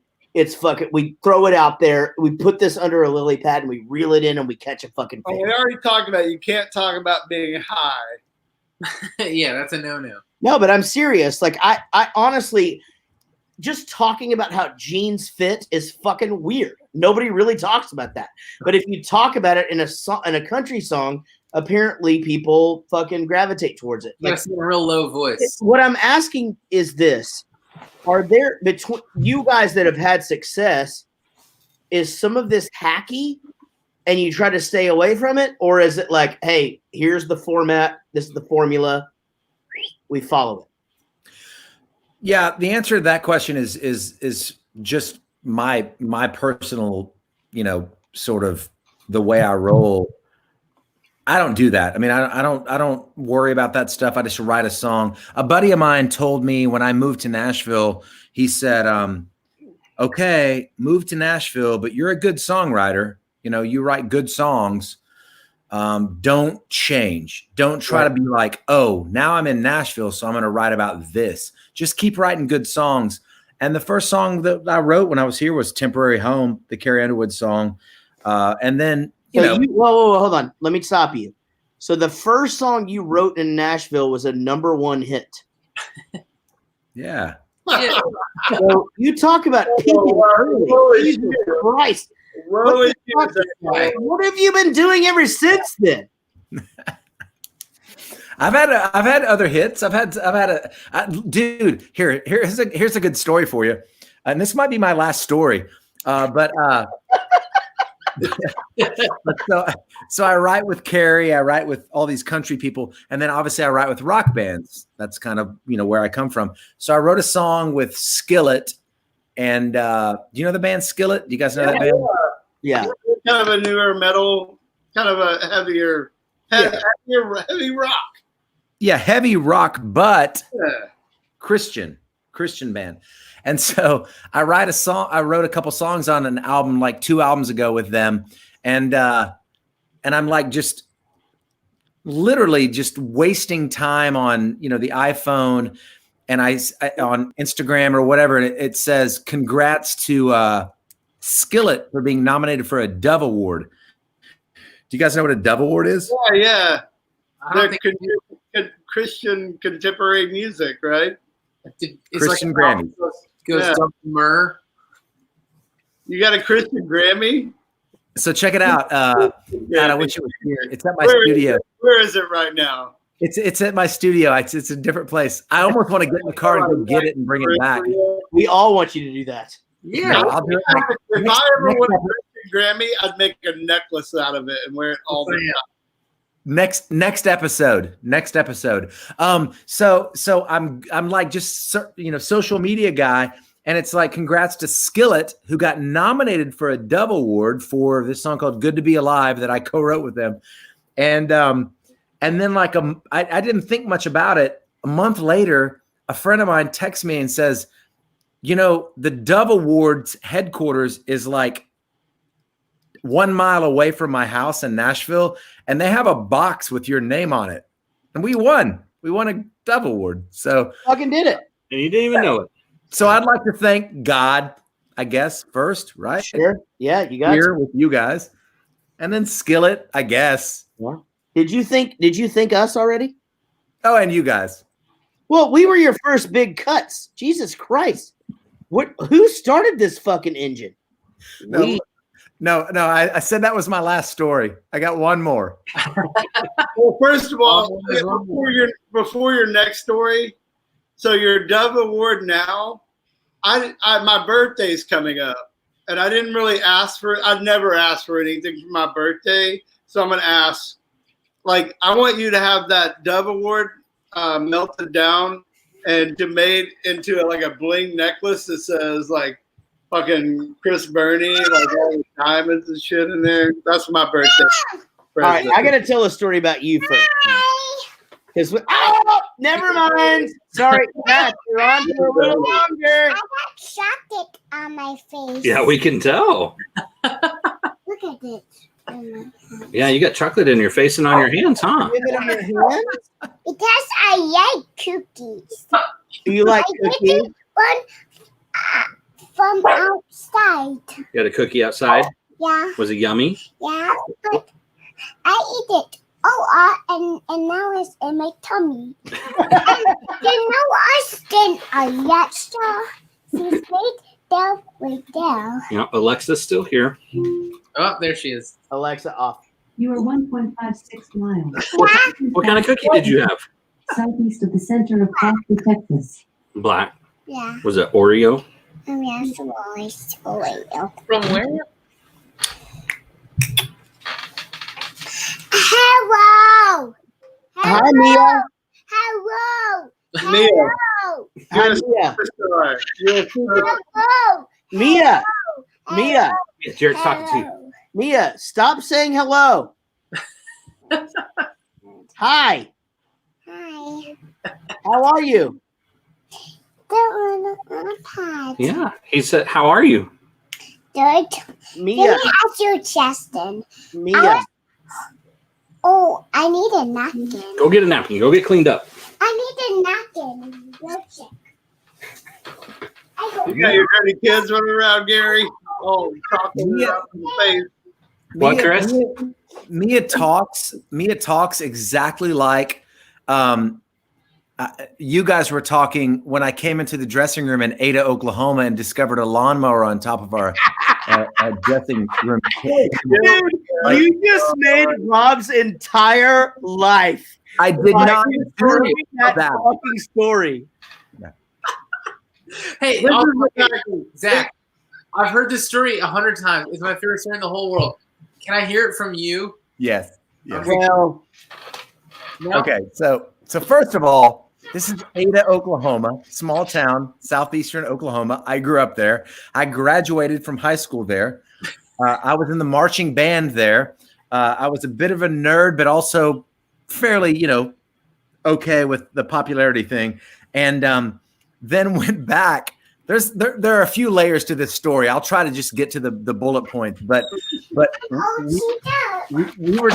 we were touring, and we did it. What, Jarrett? Why did we do that show? because you had a friend from high school that started some stupid pop up club, and they paid you guys way too much money to play there. The something planet. It was Okay. something planet. What was it called? Something planet or planet something. Yeah, and you guys got paid a shitload of money to do it. It was still with Grand Street Crowd. No. No, Yeah, Grand Street Park. I think it was Blue Sky Black. No. Yeah, there was Grand Street Criers. So we were still first of 3, by the way. So we're just surviving and just happy to be there. But We were playing, Grand Street Criers came out and vacuumed the stage. no, that was in Arkansas. No, that was in Ada, Oklahoma. I'm telling you right now, dude. That was the Nixon show. That was in They were vacuuming the stage. Fayetteville, Arkansas. Okay, so here we go. So Yeah. Rob, so what happens is, first of all, I'm going to get a lot of it wrong, but Jarrett will correct me. But this is my hometown. I got it. So my mom and my dad and my aunt and my uncle are all at the show. And so we play the show. We've got a green room. They're doing us right. They've got a table with, deli trays and all that stuff. And apparently out back, there was just a lawnmower and someone in the band. And this is where, okay. So that's, Hold on. First of all, we had found this fucking Hooters outfit from like a waitress or whatever. And so was it Eric, Chris? It was either Eric or one of our crew. It might have been Sweet Charlie. I think it was Eric. We sent Eric on stage in a Hooters outfit, like to serve wings to the band. Now, the Nixons aren't funny. Nothing about them is funny. They don't try to present it as funny. But for some reason, they kept letting us open up for them. I think it was because, we're fucking fun to be around. Well, I did the ballerina thing on stage with them a few times. So I've even featured in one of their videos in the ballerina Chris, costume. that was later. This is way before all that. This is early. This is pre that, yes. This is way before all that. And then Eric goes up to serve wings. I know that this is right because I remember the outfit on him or whatever. Doesn't serve wings. So yes, you have this and it was an awesome spread. It was cool. It was like deli trays and shit. The problem is that the green room wasn't like our room. It was like a storage facility that's set to the side, and then another room over here. And there were really no definite areas of like who should be where, right? There's just one big room for everybody. Yeah, that's what it seemed like. Yes. Okay, go ahead, Zach. So you feel like you should take a lawnmower to my deli tray then? Well, that is not what happened. I'm going to finish telling the story. Go. So we're just a mess. I mean, like we are just this stupid. We're a stupid local band in a van. We got to play in front of a bunch of people. We don't know how to act. We don't know what to do or what to drink or anything. And you come up to me and you're like, dude, hey, man, here's the deal. My parents are here and my aunt is here and all this. I'm like, oh, man, I'm so fucking sorry. You go, man, I fucking hate this. This is one of my worst things I've ever done, actually. It's the big one. 10 minutes. I fucking hate this so much. I fucking hate it now. But you go, man, I get it. You get in these things and you're, this is what happened. It's just like, look, we were opening up for Kiss one time and we did this one. And I go, so this is what it's like to open up for Kiss. Woo! And then it all goes to shit. Chris gets outside, grabs the fucking lawnmower, puts it on your deli tray, tries to start it. There was several lawnmowers out there, but some wouldn't crank. I was turning them over to make sure like the thing would crank when I cranked it. Zach, here's the thing. He picked the lawnmower up. He didn't wheel it in. He picked it up. I fucking hate all of this. I fucking hate it. I hate it because we were such little shitheads, just fucking little shits. And however, I met your parents and they thought I was a cool guy. However, Zach, the best part about the whole fucking night, you probably have no way of even knowing. The Grand Street Criers didn't get paid. And so Greg goes and gets in their van and just starts ramming the side of the building in their van, just because that guy was a maniac, right? At the end of the night, after all the craziness ensued, we're leaving, we're walking out, and he's just ramming the building. And we're just what's going on? He goes, "We didn't get paid. Fuck him." Boom, boom, boom. Hey, at least we didn't do that, you know. Oh, fucking crazy. I like that. And so wait, like. I think your parents like us. They get us. No, they love you. They love you guys. I've met your parents many times. I have too. I have. And when I was doing the lawnmower thing, like they thought that shit was funny, right? I don't know if that's true. No, they didn't think it was funny. That was fucking I don't know if anybody thought that was funny. Nobody really knew what to do. Right. No one knew what to do. But the funny thing is about that is that my parents always had a really great way of like, I don't have a ball cap around here, but my dad would like walk into my house in college and just put the bill of his hat down low, sort of look around. And so I think that was probably some version of that. So wait, that's how that went down? Jared, you were mad at me because I said something about Kiss? No. Not mad. No, Not mad, being a smart. the real thing I was being a fucking dick. Yeah, he was. You were basically just trying to talk me off a ledge. Out of it, he goes, I think at the end of it, you go, you guys, just give me 10 minutes. Oh no, that's it. That was in Give me the. That's a different thing, right? No. That was in Amarillo. Gary, no, that was in Sherman. It was in the fucking. I promise it was at that college. It was Amarillo or Lubbock. It was one of those. Okay. I know 100% of the venue. Okay, here's the thing about that, Zach. This is fucking crazy, by the way. I don't know this one. Okay, If I'm at the mayonnaise factory, this is a fucking good one. And here's the thing. I just want to say this. We are sorry. But here's the thing, Gary. I'm going to tell you why it was at. Listen, stop it. I'm going to tell you why it was the one that it is, because he comes off the stage at that. It was at that university. The fucking. it was Sherman College. It was Sherman College. I remember Sherman. Right next to a mayonnaise factory. And he goes, "Can you guys give me 10 minutes?" So we go out and we had a party at Grand Street Crowder's van. Yeah, but it wasn't that. It was a different night. It was like Lubbock or Amarillo. I don't remember which one. Lance actually showed up that night. But after the show was over, the crew and us busted the stage down in like 5 minutes because we were trying to get to the after party. I know exactly where it was. Anyway, I'll be Zach, back. the thing is that you came in and we were in your dressing room and it was just a goddamn nightmare. Like it was us and friends. At Austin College, there was no dressing room because it was Austin College, so there wouldn't have been any booze. We wouldn't have wanted to be in a dressing room. It was 100% a dressing room. It's right off the stage. I'm telling you right now. I agree with that. I'm saying that's why it wasn't Austin College, because Austin College, there's no booze in the building. Anyway, so Zach, wherever this was, you came in and just go after your show. You had just killed it, and it was your headlining goddamn fucking show. And you just came in and you go, "Guys, can we just get like 10 minutes?" And we all just went, "Yeah."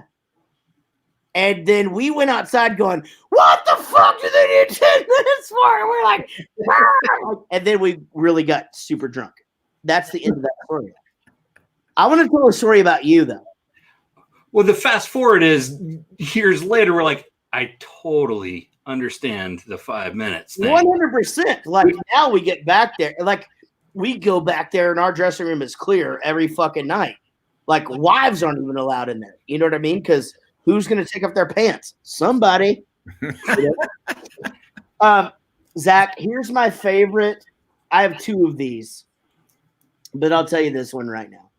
This is my favorite writing a song with you story. And I have so many good me and you stories. It's fucking great. And thank you so very much for being such an amazing part of my life. But it was the time I was in Tulsa and I was staying up in the guest house back in the back. And we would fucking go down to your basement and just write and write and write. And we had written, I think we actually wrote 2 songs that day. And then we wrote with that, we wrote that song called the Mona Lisa for somebody else or whatever. Anyway, so that night we sit there. We're like, I remember this very vividly because your fucking house had been decorated for Christmas by a decorator, and you had snare drums in your tree and shit. It was fucking crazy, man. It was right. And so me and you were just sitting at this table. We're just drinking and drinking and drinking, right? And you know, you used to fucking love it. Remember that one time your wife hosted that fucking party for the incoming mayor, and all y'all had was just a fucking room full of booze, and you were just like, we got to try to get through this weekend. And I'm like, we'll do our best. Do you remember that? Yeah, I do. Yeah. All right. So anyway, so we start to write this song called Two Seater, right? Which was, it was this whole song about how you would fall in love with someone in the back seat. And the whole idea, this is Zach's idea, by the way. He goes, there's so much that happens in the back seat. If you take that back seat out, what does it make that car? You know? And so it's like, okay, well, here we go. So we write, I want to wake up in your arms. And we do the whole thing to get through the whole thing.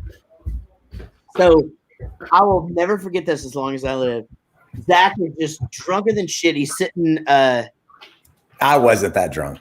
Is it Indian style or crisscross applesauce in Oklahoma? I can't remember.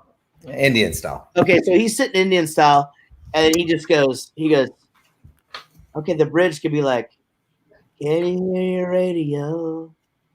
I bet you can hear. And I'm like, yeah, fuck yeah. I'd be like, never. And then I do the tires are flat line, right? So we finish the song. We drink some more. We go to bed. The next day, swear to God, this is true. We meet up, and he just goes, all right, man, well, let's finish that song that we started last night or whatever. And I go, which one? And he goes, you know, the one we wrote. It's like where we're like doing shit to the girl's car or whatever. I go, we finished that. He goes, no, we didn't write the bridge. And I had this mini disc player, and I just play him singing the bridge. And he just goes, oh, fuck, man. That's not good, right? I mean, that's good. It's such a good story. Hey, do you remember that time in LA we wrote Epiphany and fucking forgot that we wrote it until the next day we started to listen back to shit. We're like, we fucking wrote a song last night. We wrote Epiphany. We were so drunk that we did not remember writing it. Okay. No more stories about how drunk we used to get. Okay, let's fucking wrap it up. So now, I do have a question, a legit question for Gary. Okay. Gary, like I don't know your drumming like history, but like how you came up, and you don't have to give it to me, but I am curious to know, because John and I, because the Nixons are still back and active, we talk a lot about, you know, bands that we played with, and we always reminisce about you guys and how much we loved playing with you guys. And he always talks about how great of a drummer you are. And I will say this, that like, and I'm not trying to stroke my friend's Bowling for Soup, but I contend that a rock and roll band that with a shitty drummer is just never gonna work. And you're a really solid, like, you know, drummer. And so what's your sort of like, I'm not trying to interview you, but I don't think I've ever talked to you much. Actually, I probably have, and then I forgot immediately the next morning. But Zach, like, what's the fucking question? What's your thing about drumming? Like, how did you come up? Were you like a metal guy, a rock guy? And what's your relationship with John and how you sort of relate to him as a drummer? Well, first off, I feel like Ashton Kutcher or somebody's going to bust through my door in a second. This is a prank, but thank you. That's awesome. I appreciate that. But I don't know. I just grew up a punk rock guy, and I was lucky enough to grow up in a band where I found two other awesome musicians, and we really just pushed each other. And our goal was to be as fast and as good as we possibly could. And so like we just practiced and practiced and practiced. And I never grew up listening to like the the drummers that everyone listened to, right? So I wasn't into Rush and I wasn't into Tommy Lee and all that stuff. But I don't know. I just practiced and spent hours and hours and hours in the bedroom practicing drums, and then once we got a band together, just playing. Can I just say something about Gary? When we, Lance was fucking amazing. Just goddamn, he was so good and great. Yeah, I mean, I learned to play by watching Lance play. Oh man, I mean, he put on such a show and everything. But we had Gary and the Wiseman come open up for us at Rick's place during our fucking heyday. And I'll never forget, like, standing there next to it. Wait a minute. We would have had to have been opening up for somebody else because we were watching somebody. Anyway, I guess it was Gary and the Wiseman we got on, then us, then somebody else. No, that doesn't make sense. I'm an idiot.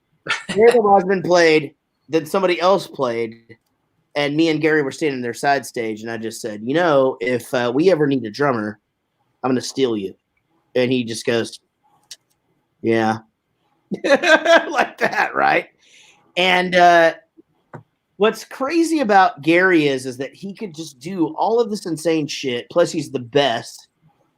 And then we all sort of, when he got into the band, we all kind of had to really relearn, not just because of but then we started playing to click in the studio, and like we had to really all relearn to like record and all this shit. Like and then he just became this fucking maniac.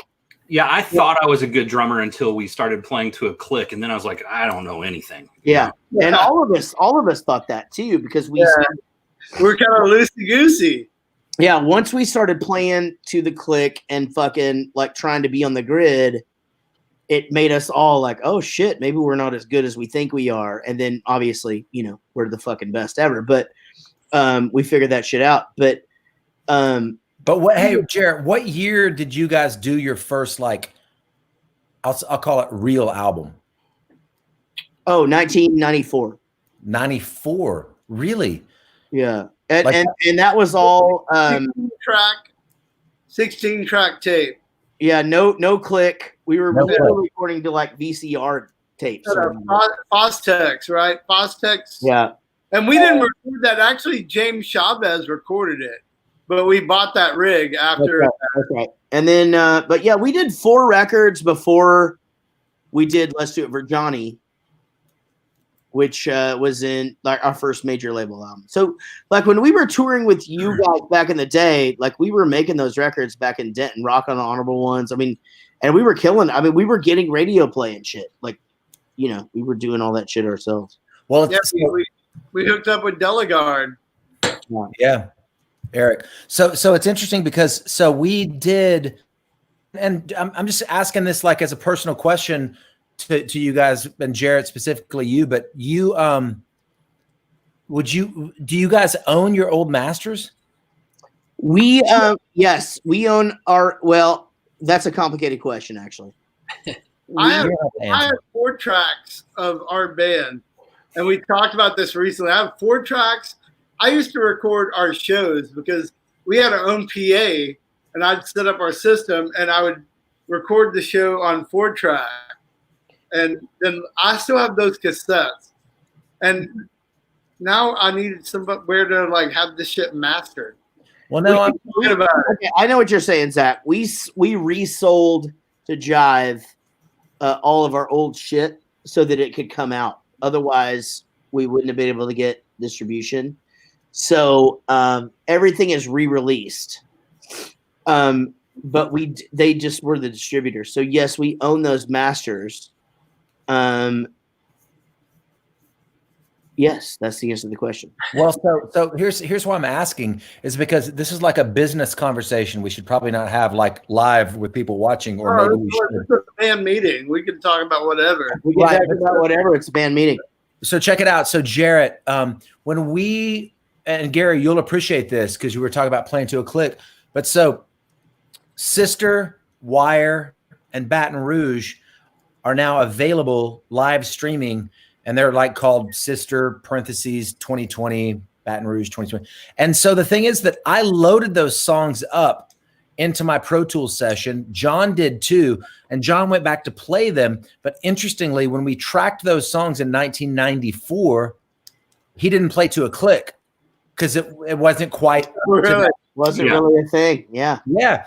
And so it's kind of fucked up because I'm like, oh shit, I want to cut and copy the chorus, over here, but I can't do it anymore. And so it's an interesting thing that's why I asked Jarrett when you guys did your first real album. When I said real, I meant like I should have said more like on a grid, because I think the first time we did a real album was our third album was Latest Thing. It was our fifth. It was our fifth record, which was Let's Do It for Johnny. Is the first time we played to a click. Actually, I think Do you remember? Before Remember that, when we did? even in Rojo, I think there was no, we didn't play to a click on that. I think it was when we did Hangover. I think that we did all the pre-production in Dallas and like tracked it out, gridded it, and then whenever we went to go record it, sent it to that studio we were recording. Well, something got jacked up in the transition. So whenever I was recording drums, everything was like an eighth off of the click. That was sorry. Hearing the click, but everything was just off, and that was sorry for partying. That was just sorry for partying. Yeah, it was that fucking studio, man. We had so much. And so final question from me, Rob, to put it back into perspective, who were you more attracted to, Patrick or SpongeBob at this point in your life that we're talking about? Never got into that one. Never did? No, I believe it or not, I'm a little too old for that, Zach. I don't believe it. Hey, You look like you're in the Rugrats, like right now. Like you're a Rugrat right now. I'll take that as a compliment. hey, Zach, he doesn't know anything. He's a kid. He doesn't know anything. Hey, Zach, You're doesn't trying know to anything. beard him and all that. He's just like, oh, whatever, I guess. Ooh. Yeah. There he is, Chris. I see you trying to roast him, but he just like, it's hard to roast him, honestly. Actually, it's easy. Look at him. No, I love him. I love him. You do these, Zach, sometimes he's wearing pajamas. Yeah, I try to dress up for you guys tonight. I got my Flex Seal thing going on. Oh, he has a Flex Seal endorsement. How do you feel about that, Zach Malloy? How do you feel about our bass player, Rob Filicetti, and his new Flex Seal endorsement? I think it's great. I mean, take it where you can get it. They said they over Twitter, they were like, hey, we love your band. We're going to send you a bunch of stuff. And I was like, awesome, because I just bought a house. And I was like, I'm going to fix up a bunch of shit. And all they sent me was T-shirts and jackets and hats. That bitch will float now. It's awesome. That is awesome. And so, hey, Jarrett, last thing I'm going to say is that when you guys did your album, two stories. First story is that as you guys know, I play Ohio like every ride around I do. And my favorite line is that it got played. Didn't it get played in like space? Yeah, we were #1 in space. They welcomed the astronauts back to Houston. Come back to Texas. Come back to Texas. Yeah. So when I played this ride around, and you guys know what a ride around is? There's like 3 people and like songwriter plays a song. We don't know what a ride around is. Like nobody knows. Like this is you and Jarrett have these like clip things. Clip it. You clip it. Y'all have these weird producer writer things that no know what the fuck you're talking about. Chris, people know what ride arounds are. Just shut up. I don't have any clips. Just shut up. And so a ride around goes like, so here's what happened one night. Ride around. Yeah, explain to what it Oh, yeah. You're saying ride around, and I'm thinking about some kind of fucking circle jerk. Same thing. Basically, What is same a thing. ride around? What happens at a ride around? Yeah, it's the same thing. It's just like a circle jerk. And so someone sings a song that they wrote for someone, right? They're sitting on a bar stool. Right. And then the next person sings a song, then the next person sings a song, and then the next person sings a song. And then they do another round. Do you get it? Wait, hold on. Got it. Yep. Right. So it's a round. You do rounds of writing. And so check it out. So the last round of this particular show I was performing at was I had played, a Tim McGraw song, Carrie Underwood song, and then the songs that played before me were this. There was that song, David Hodges played the song called 1,000 Years, which is a pretty amazing song. It's like goes da na na na na na na na for 1,000 years, for 1,000 more. I think it was in a vampire movie. Then the next song was Bless the Broken Road. So it's a big, huge country song, but God Bless the Broken Road.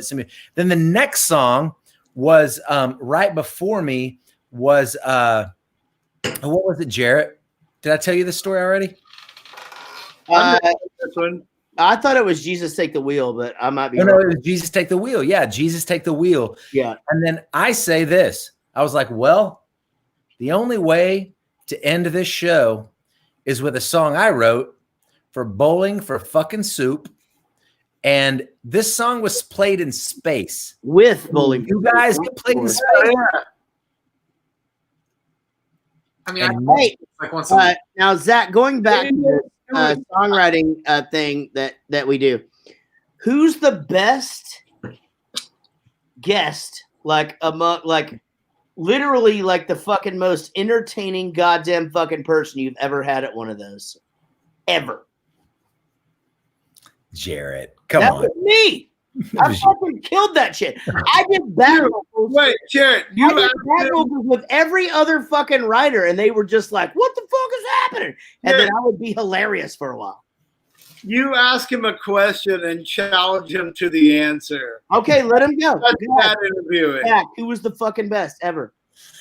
Okay, so first of all, the Oklahoma Songwriters Festival has been postponed because of this motherfucking Corona shit.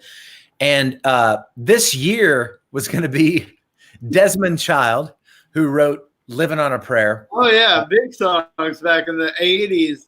Like all these badass songs in the 80s. Yeah. Desmond Child. But I still think Jarrett would have still risen to the top of the most entertaining ever. 100%. I would have fucking killed it. Doesn't matter. I'm a fucking entertainer. He killed it. Okay, I'm signing off now. Is that what you say? Hey, Zach, I tell was us. going to go get a beer, so I'm going to say bye because I'm going to get a beer. Hey, Zach, tell everybody where they can find you, because this is going to live on the internet for a while. Tell everybody where they can find you, where they can find the Nixons. Tell us once again about the re-records and anything else you want people to know. Let's go. Blow yourself up on the socials right now. Here we go. This is your time. You're a goonie.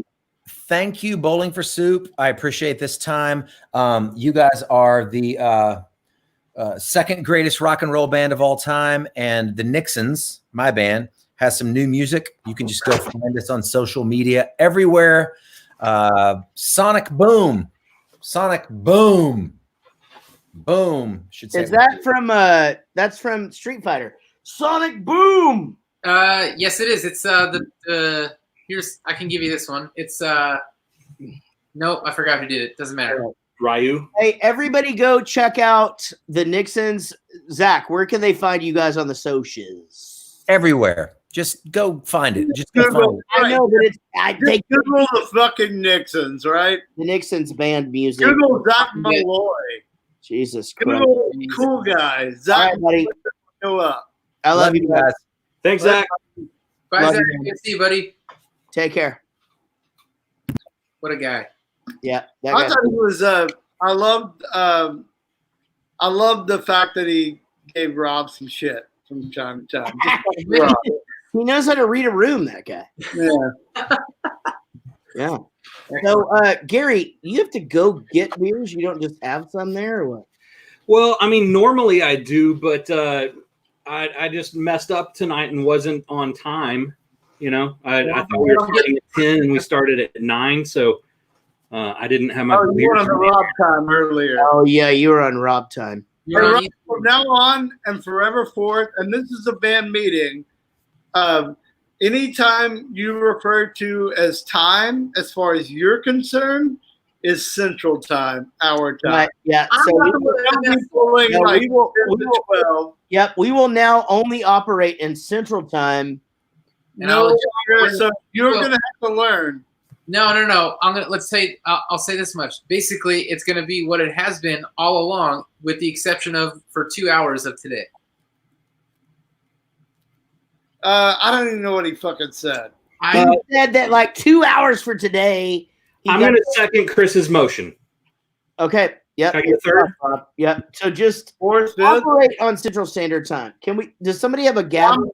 I'm an ordained minister. Dominus onus passa ruled. So Rob. Standard time to you no longer exists. You now operate under Central Standard Time. Yeah. Great. Listen, earlier today I was operating under Central Time, Well, okay. and then there was this other confusion. That's not on me. I'm not taking the blame. Actually, I should take the blame because I'm the only reason we had to adjust. So you're right. We're back to You operate on our time, not your time. You're just putting me or making sure that You I'm. operate on our time, not your time. Mm-hmm. Anyway, think about it.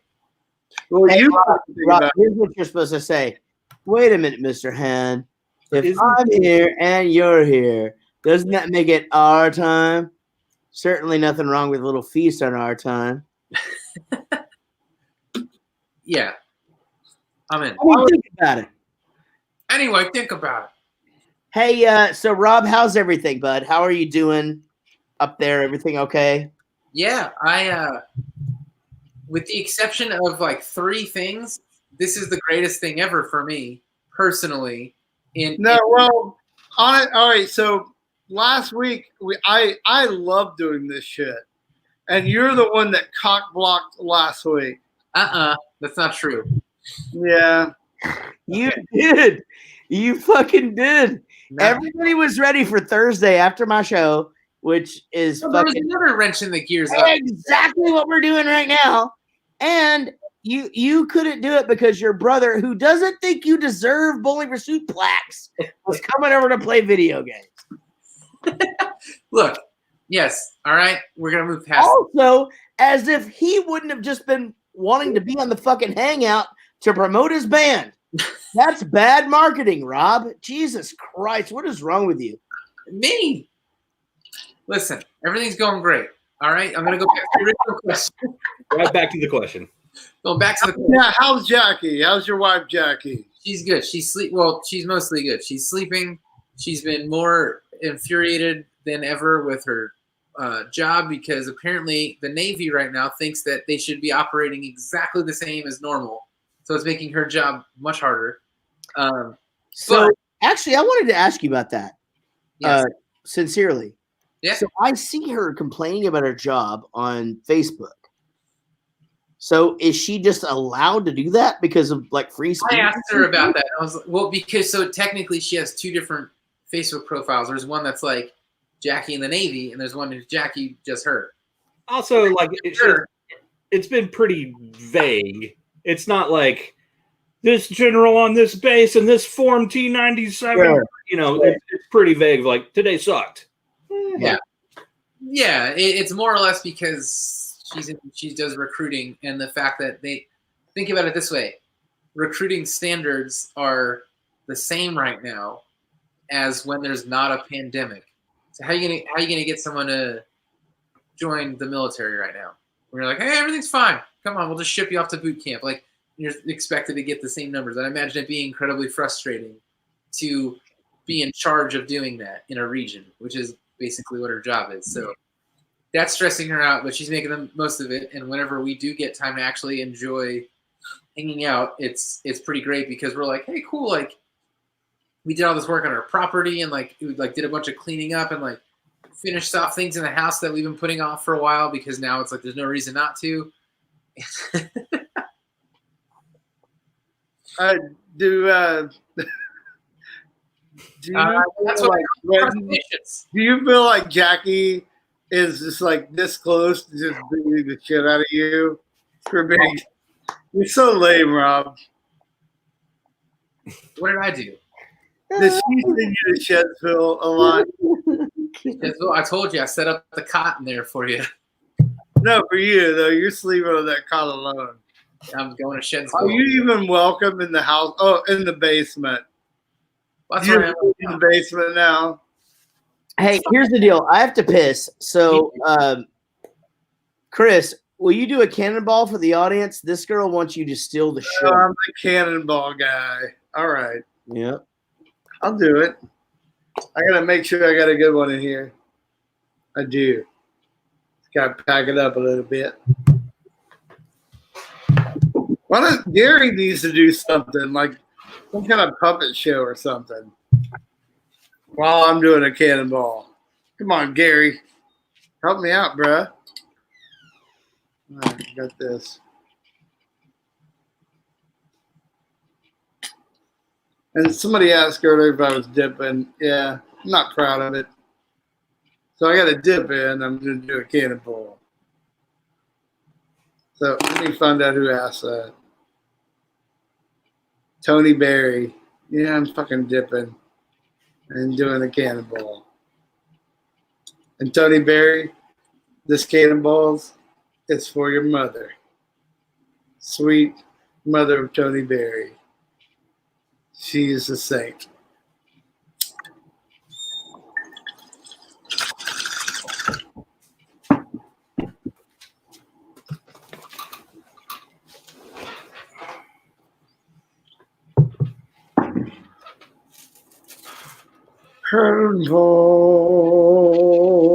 Cannonball. Neat. You like that, Gary? That's good.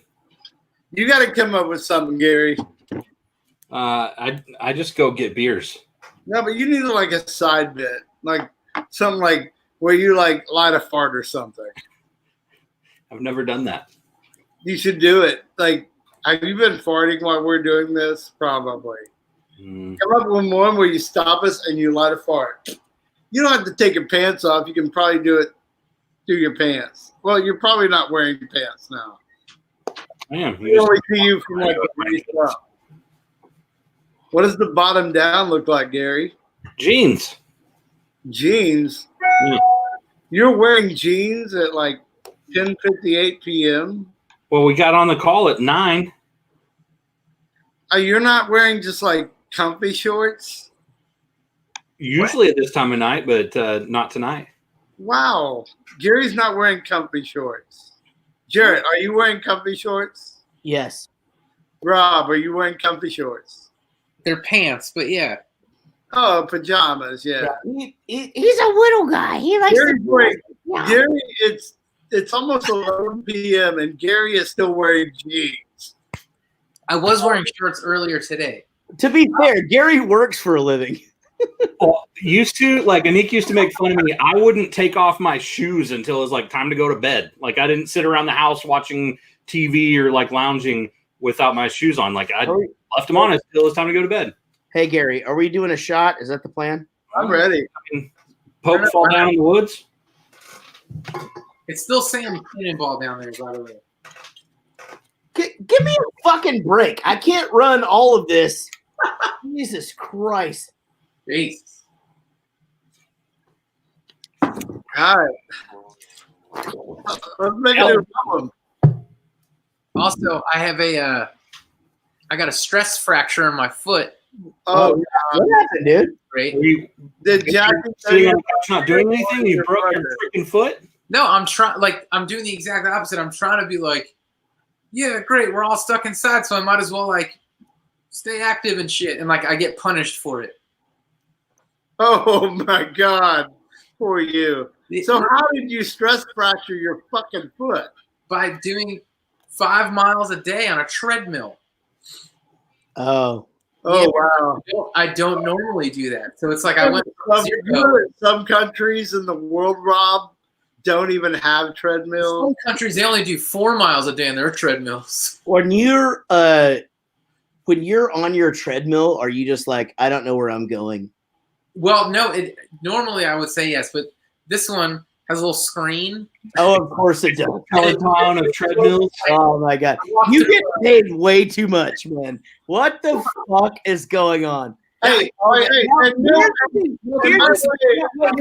Here's the thing. Nobody flexes in our band. Nobody like we all drive like just normal cars and shit, right? But then fucking Rob gets in the band and he's like, I got a fucking treadmill. Tells me we're at the top of the line shit. I can walk through South Africa.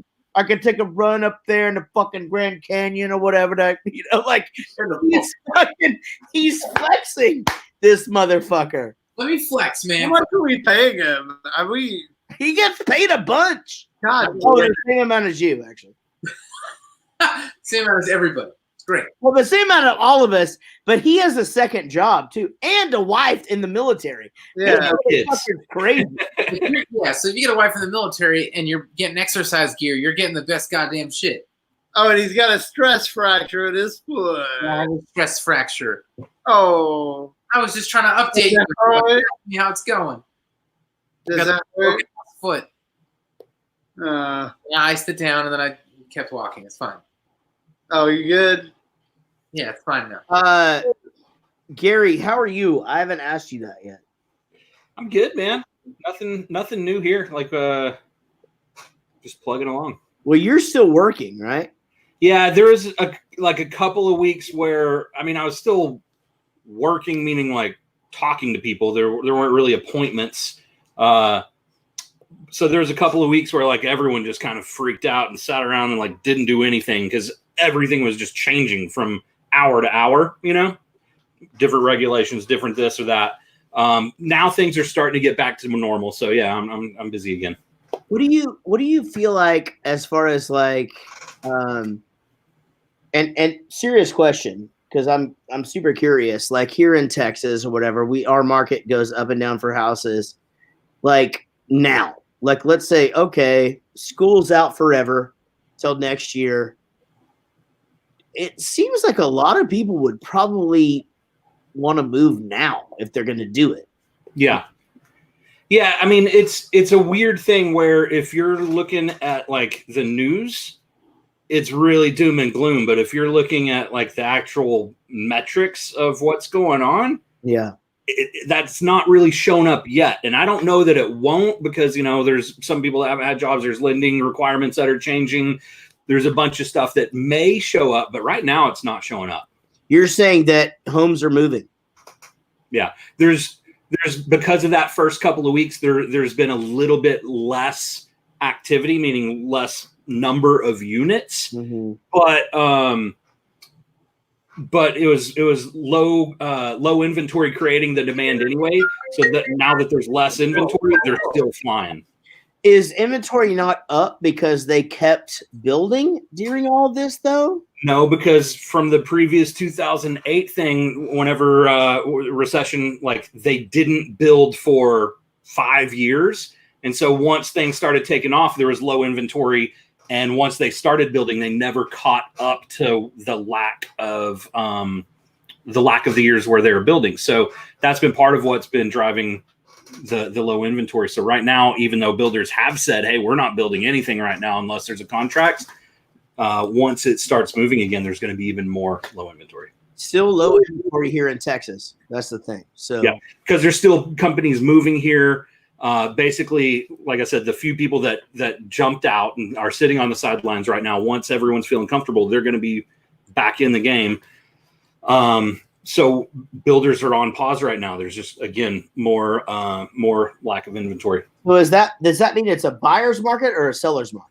It depends. If you're like in the higher price ranges, it's starting to show a buyer's market. If you're entry level or middle price range, then it's still seller's market. Right. Yeah. So people are bidding on houses, and like so you're in that starter home thing, like 100. It sounds like a total douchey salesy thing to say, where it's a good time to buy and sell. For some people, that is. So if you're like the first time seller, meaning you're selling your first home, that's an entry level home, and moving up to that next home, it actually is, because that next home you're moving to, that inventory is a little bit slower People are pouncing on your house, and so you can move up at these stupid low rates and stuff to choose from. Right. Well, that makes sense. Now, Rob, let's talk about your venue and what's going on with that. I mean, like, are you guys still working daily and starting to think about like shows in the fall? Yeah, so stuff's getting pushed for sure. I mean, everything obviously in March and then April and May, like right off the get-go, we're like, let's just push everything through April and then like reassess it. We knew we were going to push everything in May, but we're like, let's not jump the gun. Let's just, instead of like having ticket buyers be wary about it, because I mean, it's not, you know, we're not Live Nation, we're not AEG, we're independent promoters. So we basically are taking it as it goes, where the realistic expectation is like, well, right now it's like through June, we can expect that nothing's really going to be happening with large crowds of people. So it's been difficult getting the cooperation from all the agents and stuff to just get reschedule dates. What about artists though? Are artists not like canceling throughout the summer, or are they keeping their Yeah. So it's at first it was that classic game of chicken where the promoter doesn't want to cancel on the artist because then they have to pay them their half deposit, and the artist doesn't want to cancel on the promoter, otherwise they don't get some money out of it. So there was this game of chicken going on for a little bit, but then it turned into, oh shit, like it's a real full-on pandemic. Let's all cooperate and not play this stupid game, and let's actually try and figure shit out. So all the like lack of communication we're having is like understandable, because it's an agent that works with 10 bands trying to reschedule an entire spring's tours for 10 different bands, and then we're just dealing with them for the show that we have, but we're dealing with 25 different shows. So, and he's doing that with 30 different promoters as well. Yeah, exactly. So it's like everybody on every end is dealing with like way too many things at once. So it's kind of like there's a lot of waiting around for that email to come through and then get something done in 5 minutes. So I'm working from home, but it's really just my computer sitting in the bar open, and I'm just kind of like monitoring it during the day to see what emails are coming through. Because then it's either a lot of work in a really short amount of time and then just sort of spaced out. So that's the long and short of it. But we're just trying to figure out when we can get back to actually coasting at normal, being like, okay, like things are going to kind of trickle in and then fill out. And then we know that, arbitrary, but like September 1st, like it's going to be fine from there out. But like, you don't really know that, It's kind of tough to say right now. Yeah. Well, Rob, how do you feel about pickles?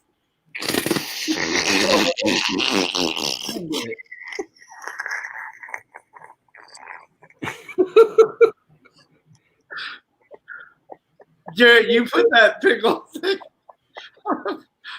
and he was talking, and I got kind of bored. Like he was rambling. How do you feel about pickles? It's a real question. Come on, Rob. Do you like pickles or not? Not really a setup, but I'll give you an answer. They're great. Never eat pickles again. What? well, I don't get it. okay. I got a couple of So while you were talking, Jared was rolling these pickle questions on the bottom of the screen. And it was just like, I lost it. It was just got to be too funny.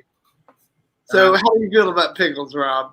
You like them or what? Apparently, like people want to know how you feel about pickles. They're fun. Yeah, you like them? Somebody mentions the spicy pickle beer. I have the spicy pickle beer. And here's the thing. You can open it up and it tastes like beer and pickle juice. And it's spicy. But like, I can't just drink a whole can of that shit. It's loaded with sodium. And I'm a fat guy and I have to look after that. So it does taste good, but I can't drink a whole one. Did you guys hear that? I heard a sound. What was That's it? the second time that's happened. What happened?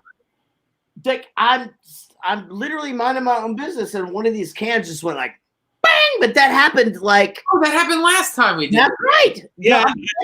I thought that I dropped something. I was like, what is that noise? No, it's like just this one of these fucking cans just went like bang. Hey, He Jared, hates these cans. your house is probably built on an Indian burial ground. Well, God damn it. That sucks for me. Don't run. Tell Carol Ann not to run to the light. Hey, our daughter Carol Ann's in the TV set. You don't live in like a 100-year-old house. Like, why do you keep like that? Doesn't make any sense to me. What do you mean? It didn't mean that they were buried yesterday. Like they were buried a long time ago. Also, like up and stuff. Like there are a lot of dead Indians under my house. Apparently, it's just it's usually the structure itself. I just did the thing where watch Ghost Adventures. I just did the thing where I chugged the end of my beer, thinking it was like, oh, it's the end of the beer. No, it's half a beer. Yeah. I'm gonna see this. You think that that's the end of it? No. oh, it's the dude. That thing where it feels so light. Yeah. It's. Hey, I'm just gonna finish this real quick, and then I'm like, it's okay. I chugged half a beer. No, I've watched the History Channel for years. Like all of our houses are definitely built on somebody's bones. Like, because people have died on this earth for many years. I mean, so I hope you don't really have a true poltergeist at your house, Jared. Maybe it was just a random can just fell down. No, this has happened before, is what I'm saying. Does your dishwasher talk to you when you open it up? No, the dishwasher is a piece of shit, by the way. Oh, it's haunted. You might have poltergeist information. Didn't Chris used to be a dishwasher? I was a dick washer. I watch dicks, Gary. You know damn well I watch dicks. You know, Gary, you know damn well he watched dicks. Come on, Gary. I'll hold your shit while you pee. Come on. I clean it up too with a little wet nap. Like, gotta keep clean out your dick, Gary. All right. So here's what I was thinking about the title of the new album. Ooh, all right. You ready? I'm ready. I don't have anything right now. Okay, but this is open for discussion. But I thought it could be called Bowling for Soup Lives. But on the artwork, it says Bowling for Soup Live. And then that's crossed out like it's a live album. And then it just says Lives. Oh, but the S is crossed out. All of it's crossed out. It says like we live. You know what I mean? I think so. I think I get it. No, man, I still think we have to go back to what we wanted to call an album forever and ever. And we have different variations, but we'll figure out the right one. But who is doing all the shitting and the fucking under the bridge? It is. Okay, it's who? Who is shit? I don't know. Who's doing all this shitting and fucking under the bridge? No, y'all are fucking this up. It goes, who? Okay, shitting. See, it's weird. It's hard to figure out. Okay, the thing is under the overpass. Who under the overpass? That is correct. Who is doing under the overpass? Under the overpass is the key. Who is doing all the shitting and pissing under the overpass? That's it. That's long, but why don't we just call the album Under the Overpass? No, we need to make it the whole thing now. Under the Overpass is just like a saying, isn't it? No, Under the Overpass is the joke of the whole thing. That's hilarious. The overpass. No, but is it not over the underpass? Rob went to high school and didn't have to do homework. God damn. I remember that. Oh, shit. Hey, we can't call it that. Shit? No. That'd Can we be not say shit? Dude, let's call our album Shit. No. Remember we're gonna make an album and call it Shit Sandwich? Dude, we're abbreviating it to shit. Why, dude? Our new album is gonna be called an exclamation mark. With an exclamation mark. That's happening. That's right? Is everybody in? Yeah, I'm in. I like shit. Everybody all agreed. Rob? I named it. Chris Burney? I'm in. Hey, Rob, stop trying to take credit for everything. That was a conversation. I never get credit for anything, Jarrett. Okay. I know that's true. All right, so we're gonna do a new album called Shit. Oh, and Rob has a song already written, kind of.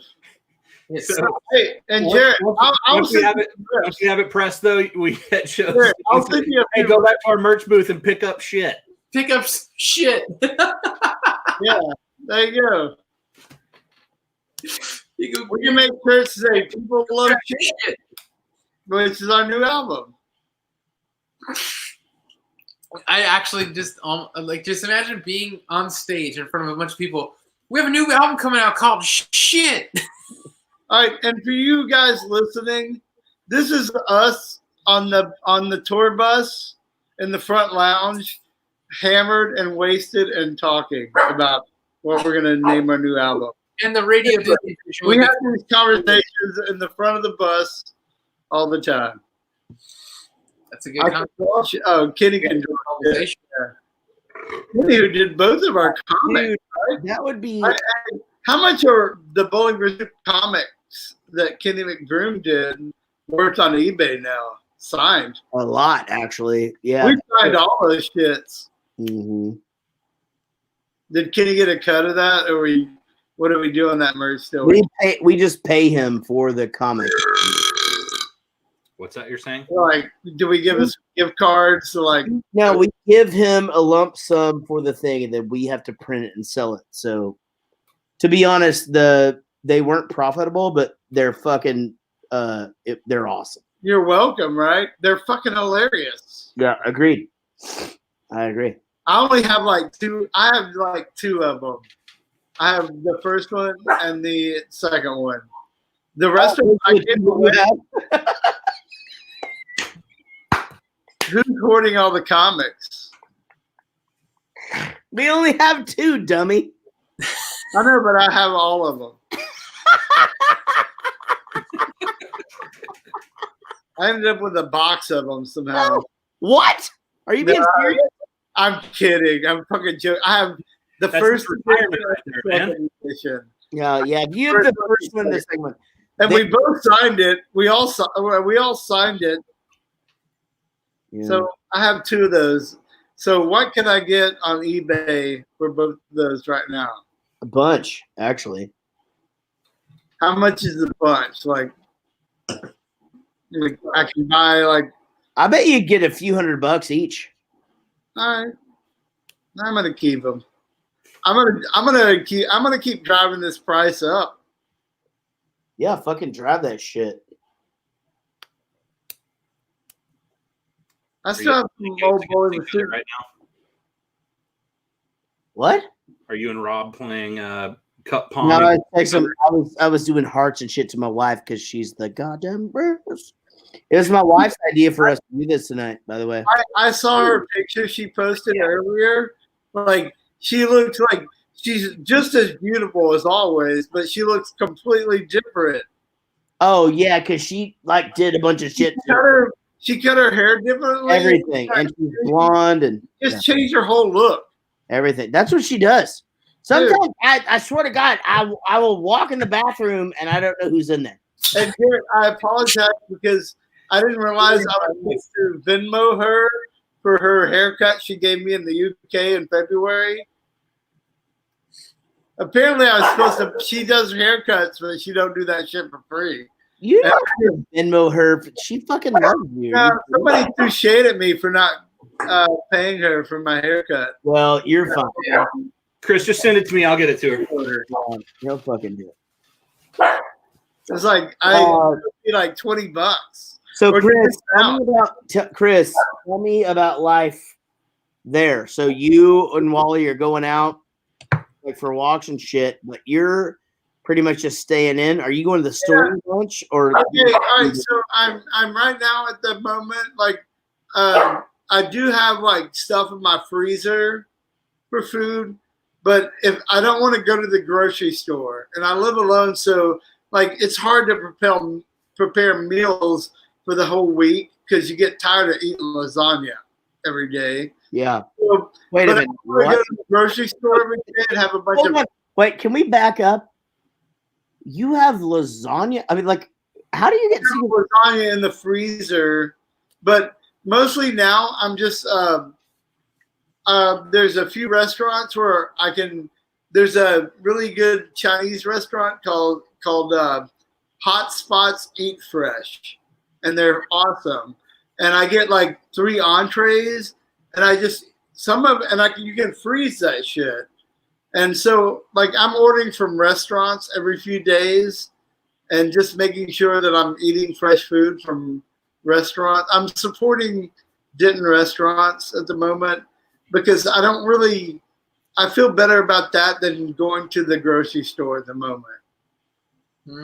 Yeah, I get that. And I am building up laundry as well, and I don't want to go to the laundromat. Yeah. I can't do laundry on site. I have to go elsewhere. So, Jarrett, they're starting to open up stuff in Texas tomorrow, and I know that the gin's going to be open. Are you going to be there tomorrow? No, so we're going to stay home until at least phase 2, which is the middle of the month. Yeah.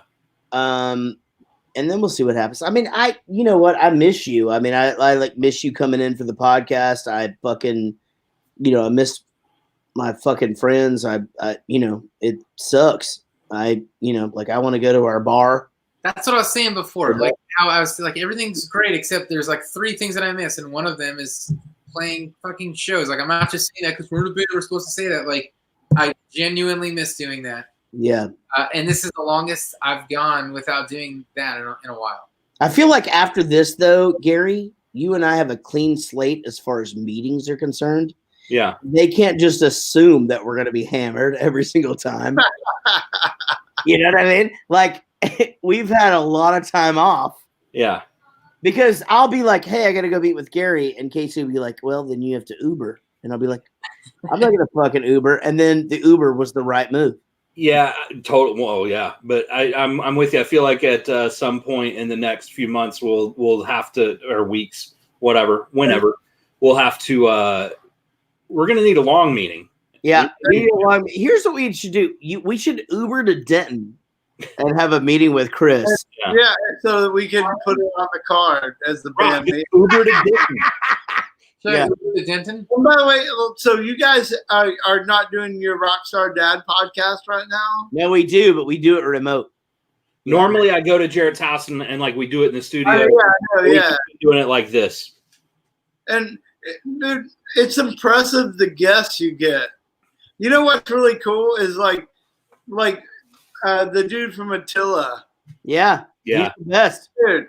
And we didn't really get them at the time. Exactly. Dude, we get that guy. No, but after that conversation we did on that show, it's like I want to go hang out with that dude. We have really learned a lot about other people, other different musicians. Well, and you know what, man? I mean, even us, like I feel like people probably have a perception of who we are. Hey, they're fucking stupid and they drink too much and they only like farts.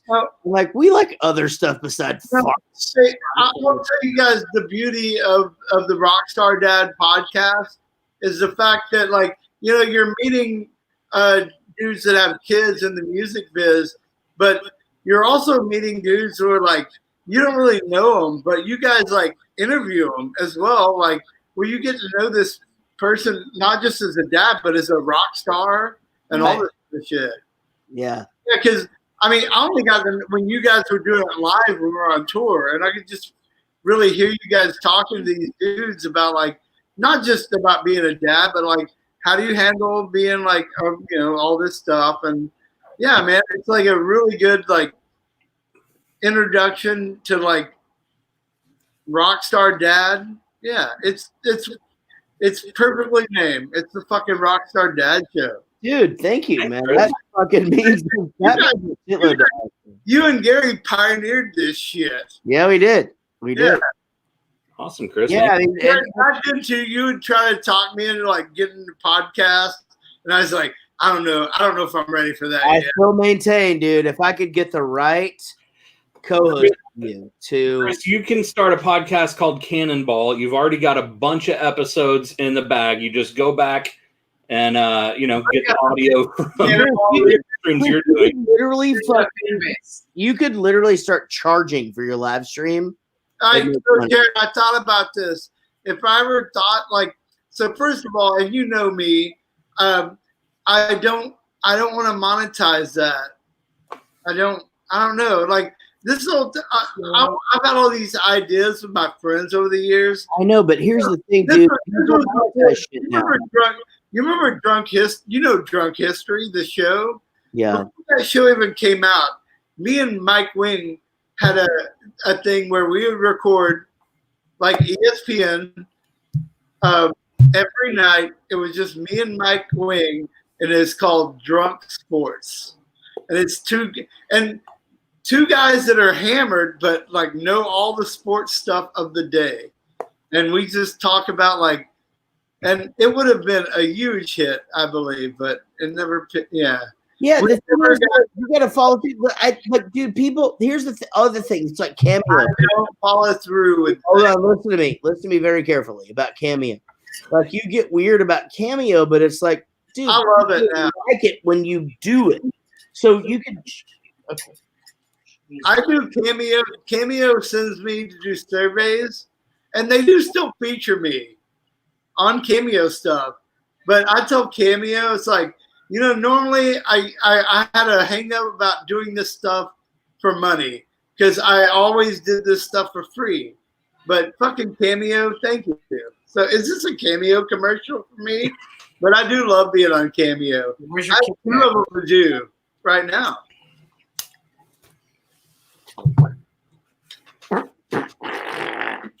There it is. And by the way, all right, so on Cameo, I have Gary's vid. Gary, hire Gary to do Cameo videos because I get money when Gary does it. But guess who gets money when I do it? Fucking Jarrett, right over there. He got my vig. Oh, I'm an earner too. All right, and so I keep my prices low, and I do high volume, and I appreciate that. I'm not raising my prices on there. I'm keeping them the same because I'll do like 4 or 5 a day. Fuck yeah, my low prices. Oh, Rob, I asked you to be on my Cameo. What? Yeah, I invited you to be on Cameo. Can I just say this? I just want to. Gary did. Gary fucking I did. know.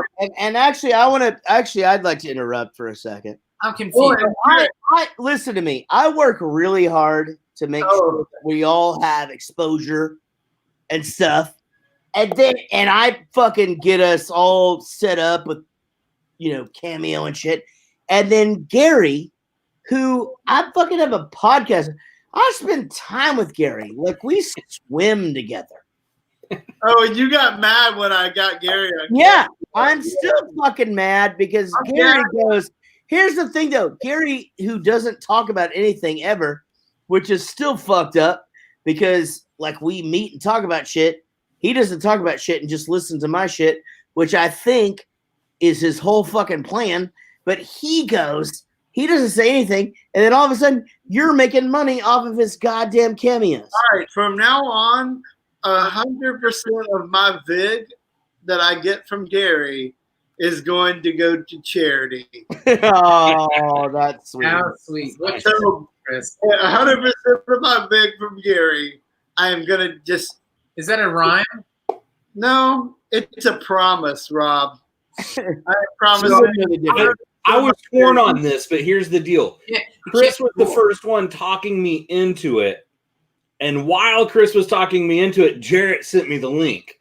So then Jarrett sent me the link, Chris talking me into it, and I sat on it. To suck you into his vig. I know. I didn't get what it was or anything. So I sat on it for like 2 weeks, and we were on tour. And Chris and I are drunk sitting on a couch one night, and he goes, "Hey, you should do it. I'll film your video for you right now." And I don't know, whatever. We did it. I guarantee you, Jared has my vig, and he's not donating 100% of my vig to charity.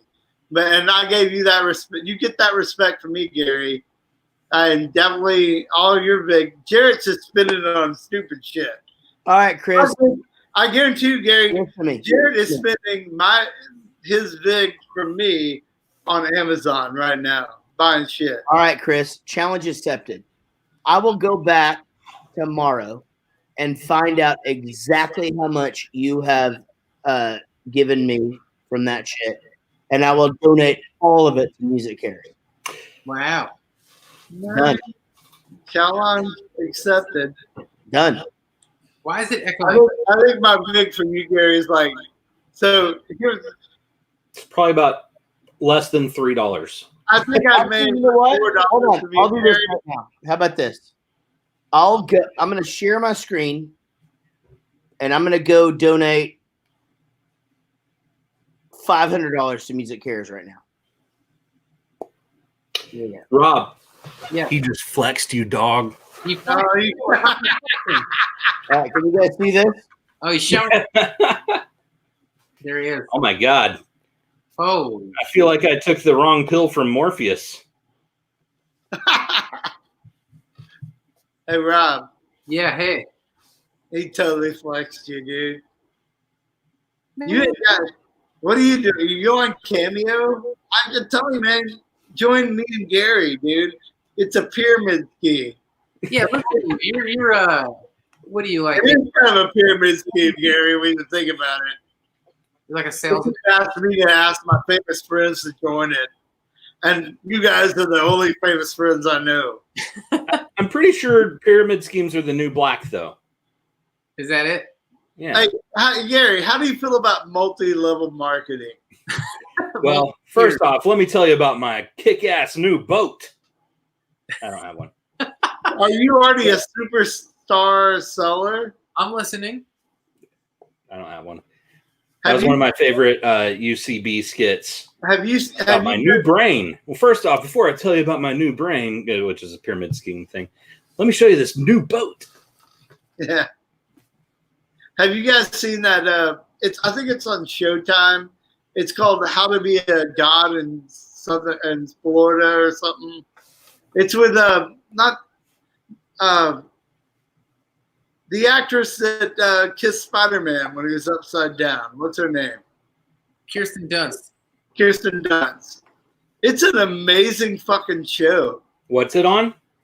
I think it was a Showtime show. It's called like How to Become a God in Central Florida or something like that. It's a crazy cool show. It's a dark comedy, Gary. All right. And it's basically about this she gets into like the multi-level marketing thing where like it's definitely a pyramid scheme. And it's fucking awesome. Some people get murdered. Doing it must be. Kirsten Dunst. Kirsten Dunst, not Kristen. Kirsten, I'm sorry, man. It's not my fault that they switched the fucking I and the R. It's called Becoming a God in Central Florida. Thank you, Shanron. There you go. Yep. She's seen All right, it. well, It's an amazing show. next time we're on the bus, you can show it to me. Oh, okay. Although next time we're on the bus, I think I want to go right back to the Mike Judge show. Where'd you Oh go? man, that one's so good. That one's on Amazon Prime, I think. I'm not gonna watch it at home. I'm gonna savor it for when we're traveling. I like pretty that. good. I like to savor shows sometimes. Oh yeah. When everybody's watching it, don't watch it. Just savor it. Savor it. James Webster, I remember this motherfucker. I just went and donated $500 to James Webster. listen to me. I went and donated $500 to Music Cares in Jeff Rowe's name, and so that should cover any and all fucking shit that you did for me. Did you put it on Gary's tab? I'll drink to that. He put it on Gary's tab. No. I put it on ZAC Maloy's tab. Oh, cool. Oh, by the way, remember, James Webster. I can't remember what band he was with when we toured with him, but remember, he's the first guy that we made fun. We did the whole like fat guy and skinny jeans. It was wasn't it Freshman 15? It might have been. I don't know. Were you there, Rob? Yeah. Okay. Remember James Webster? God damn it. Rob was in the Poconos. It was not in the Poconos. He was chiming in. I saw James Webster on this, but I think he was fat guy and he wore like little sandals too. Like, what the fuck are you doing? He wasn't really fat, but he had a belly. That's for sure. And I'm fat, so I can call people fat, right? Is that a rite of passage? Yeah. Hey, Rob, your brother is on here who you love to Play video games with. you love, and so you don't schedule stuff with us when it's the only night available, and he thinks you don't deserve plaques. So what do you have to say to him? James Wester said it was freshman 15. Oh, Wow. see, I got that. Yes. I nailed it. Okay. Good job. Hey, Rob, Yes. you let your brother. Sorry, will you let your brother look at your plaques whenever he comes over?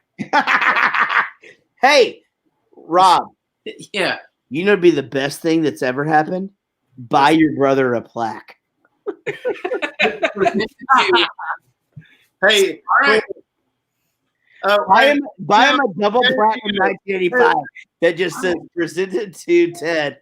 Hey, Okay, go ahead. yeah, I'm in. give Ted and his band a shout out right now. All right, guys, y'all should actually check out Don't Panic. They have my favorite song in the world right now. Super easy to find them. They're fucking great. So don't. This song really is good. I watched the video. Your brother sent it to me, and I sat on it for a couple of days before I watched the video, and it's great. The song's great. The video's good. It's really cool. Let's see if we can get him in here. Actually, I'll send him a link. I hope their new album goes tinfoil, man. I'm pulling for them. Your chloroform? I'm pulling for them, man. I hope their new album goes tinfoil on the chart. Tinfoil. Tinfoil. Can you guys hear me? I can hear you. Ted just commented a few minutes ago. He's got to be available. He goes.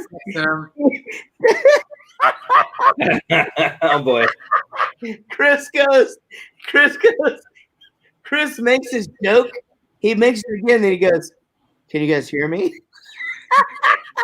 So good. Oh fuck. Dylan, get that? Oh, God damn it. I love We Ted. got it, buddy. We got it, bud. We got it. Ted. We got it, buddy. I All love right. Ted, Rob. So we're gonna welcome Rob's older brother into the chat room here shortly. Now, this is never okay. Hold on. Very good question.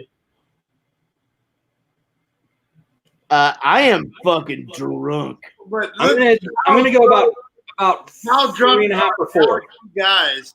Put that back up there. Let me read that. That was fucking 3.5. no, not that one. Not the last one. How drunk are you now, guys? How drunk are you? Yeah. How drunk are you now, guys? But use punctuation, like like that's a question, but you didn't end it with a question. And what is long? All right, guys, let's welcome to the What do you room. want, see? Hey, Ted, can you hear me? Nod if you can. All right, cool, because that's what happens. Hey, guys, let's welcome Ted Filicetti. Oh, great. Ted, what's up, you son of a gun? Oh no! Ted, let's go. Hi. Let's How go. you guys? Let's go. Landscape, bud. Yeah, what are you How do I doing? do that? Turn your shit. Hey, Oh, Hey, Ted, before you even say anything, I have something to tell you. Go ahead. You look like an alcoholic dad showing up to a custody hearing. I can see he's What are got you some of that. doing right now? yeah. I can see he's got some of that I was Pennsylvania closing the door to internet. my bedroom. I love the fact Sorry. that we like fucking call him up and he just goes, "All right, I'm on. Let me walk through my house really quick." Ted stalks us, dude. Ted, Hey, Ted is stalking me on social media. He's stalking me, and it's really weird. He's in his dining room, I think. yeah, Ted, How you guys doing? Ted, how are you, buddy? I'm good. I was laying in bed, and now I'm not, and Oh, I'm in my dining room. Nice. dragged him out. Yeah. I Did was you watching you hear guys think because you're always fun and entertaining. Did you hear us singing the praises of And I your love new video and Chris. song? That was mainly We the love reason. your band. We love your band. Hey, can you hear Gary? He was just complimenting you. I've said very many nice things about you. I can't hear Gary. Okay, so if you'll do me a favor, Nice. Yeah. get out, restart, and come back in. You'll be able to hear everybody. Go back to the Okay. other room and walk all the way down the hall I don't too. know how to get out. He can't hear you, buddy. I know, but it was funny to say. Hey, It is Rob, seriously, I Hey, have guys, it's Ted and the Poconos. Pickaninnies. Well, Hey, actually, seriously, I have Ted. according to the guidelines of where the Pocono Mountains Visitors Bureau sets the signs that say "Welcome to the Poconos," he's outside of the Poconos. Well, how about is he in Pennsylvania? Yeah. All right, so my Pennsylvania internet comment is justified. Guys, what do you guys think this means? Question. Hey, actually, I don't. I guarantee you, I bet you $1,000 this is about me being fat. Well, Yeah, it is. that's not, Here's why. Because look at the photo with the muscly guy and the girl whose butt, and look how small the same his shape is. as the Facebook. Maybe- Yeah. So Maybe just ask you how do you come? How we come? can tell you for Rob, sure. I know where you're going. I was busting your chops. It's great tonight since you set up the new system. Thank you, Gary. I had two things. So we're going to get back to that. The first thing was the guy that you're thinking addressed you didn't address you at all because there is no Jared in the room or in the chat that I'm seeing. So he's just talking to whoever he feels like. No, that's me, dum dum. That's not your name. Well, That's Rob's making fun of him for That's not not knowing my your name. No, that's not your name. That's No. not- Also, Jared, any problems with my internet tonight? Your internet is ruling tonight, bud. Bought a whole new system and set Oh, up. Ted's back. yesterday. I'm back. Dude, you fucking figured it out. Now, here's the thing about your internet. Ted, can you hear me? You get like super personal Yeah. and you get your feelings hurt. Me? Yes. No, I'm saying I fixed it. Yeah, it's fucking amazing. It rules now. Yeah, you're He got fucking- he got extra what are those routers all over his house now. Ted, I saw your them. internet sucks. He got the mesh internet- system. Yeah, all you're gonna do is hear it from Chris now for a while. If it's nothing but perfect, he's just gonna make fun of you the whole time. Hey Ted, Is it I not working? do have you and seriously, I do have this list in my life. You are on the list and that I kill. of people that I think might try to kill me someday.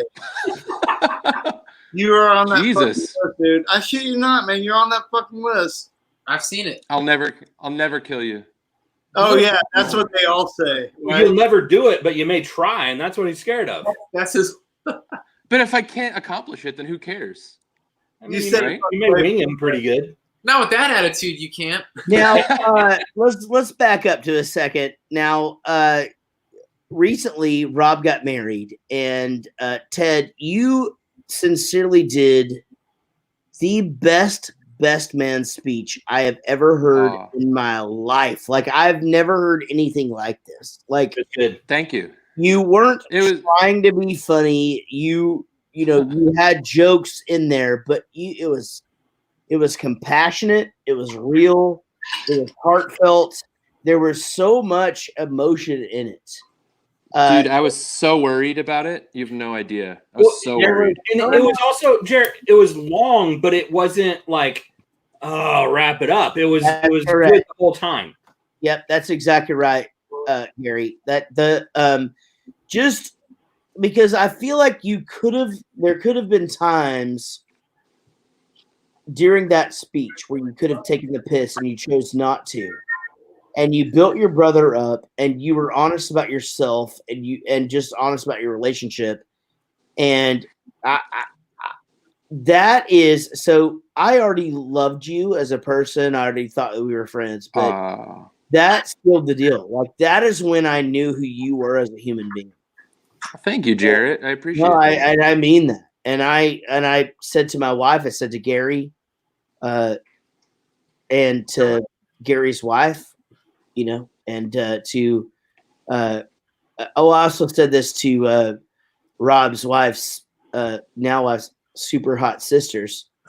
I said, that's a fucking great fucking speech. And then one of the sisters got up and yelled at somebody and ran across the room. Nobody ever saw her again. I'm gonna guess that's Aaron. Yeah, I don't for know. sure. And also, that was the night that, as a 33-year-old man, I got in trouble again with my stepfather because he told the story about us breaking the fucking water pressure tank. That was so It was- fucking great, man. Wasn't the hot water heater? It It was the hot water heater, and you Yeah. only managed to convince him that was something else. And my gosh, this guy, just such a great guy. And just you guys and your love for him, your love for your mom, just that whole experience, letting us be involved in that, Gary and I and our wives. Great weekend. It was. Yeah. Kind of fun. Now, we also got to, Ted, meet your better half, who is your girlfriend, and Yeah. she is awesome. How did you manage to get that? She is way out of your league. Go ahead. I'm very deceitful. Okay. No, I don't know. I'm just lucky. Oh, by the way, all right. So I just came back in, and Rob, I wasn't at your wedding, but I texted you before that. You were the first person to text me, like at the exact time where it's like everything was over, like all the partying was done, the after parties were done. I was back in my room. It was after the wedding, and every wedding. Well, tell them what I said. It's between me and you. You're the first text that I got that said like, "Hey, like it was like a nice." No, I didn't say anything. I just and you told me to fuck off, and that was it. It was too late. It was too I early. didn't say that necessarily. Yeah. I was disappointed Chris couldn't come. I told Rob that. I was like, oh man, Yeah, I had a good time. My back is acting up, man. You'd have never came back. He's got the option. To Mexico. I don't do destination weddings. Oh yeah, Mexico. What's this about the plaque? Who started this rumor about me pushing Rob down the stairs? I'll take it right now. Really not remember. We got there the first night, and we find this bar, and the bar is the swim up bar. We're all stoked, right? So and it's late as fuck, right? We've been drinking since like 10 a.m. Traveling there is great. Yeah. And so basically they're like, it says this bar is open until what, 11 or something. What they don't tell you is that from the other side, 5 to 6, it's closed. Okay. And so that one. We all went hour there. to turn the bottles to face the other side. That's right. So we go there the first night, and it's cold as fuck. But we managed to get ourselves in there. Gary's wife falls down. She has a fucking major injury. She has to be taken. My night's over. She has to be taken by helicopter to their room, and that happens. So me and you are talking, and I go to you. Oh, there he goes. Does he not know this story already, Rob? I think he just didn't want to hear it. Oh, okay. So it doesn't matter. No, I was just fixing my connection. No, the point is that I go, hey, I'm going to tell him this for his wedding. He's getting 3 plaques. And you just go, well, that's weird. He wasn't even in the band. You know what I'm talking about? Well, he's in the band now. He said, oh, you worked really hard for those plaques, huh? Didn't you? And when he walked away, you were just like, like you gave him like a little snarky remark, like to me about it, like, oh, okay, I see. Yeah, that's what happened. I got to give him a hard time every now and then. But in all honesty, though, like, hey, here's the thing: he's about to get some motherfucking plaques.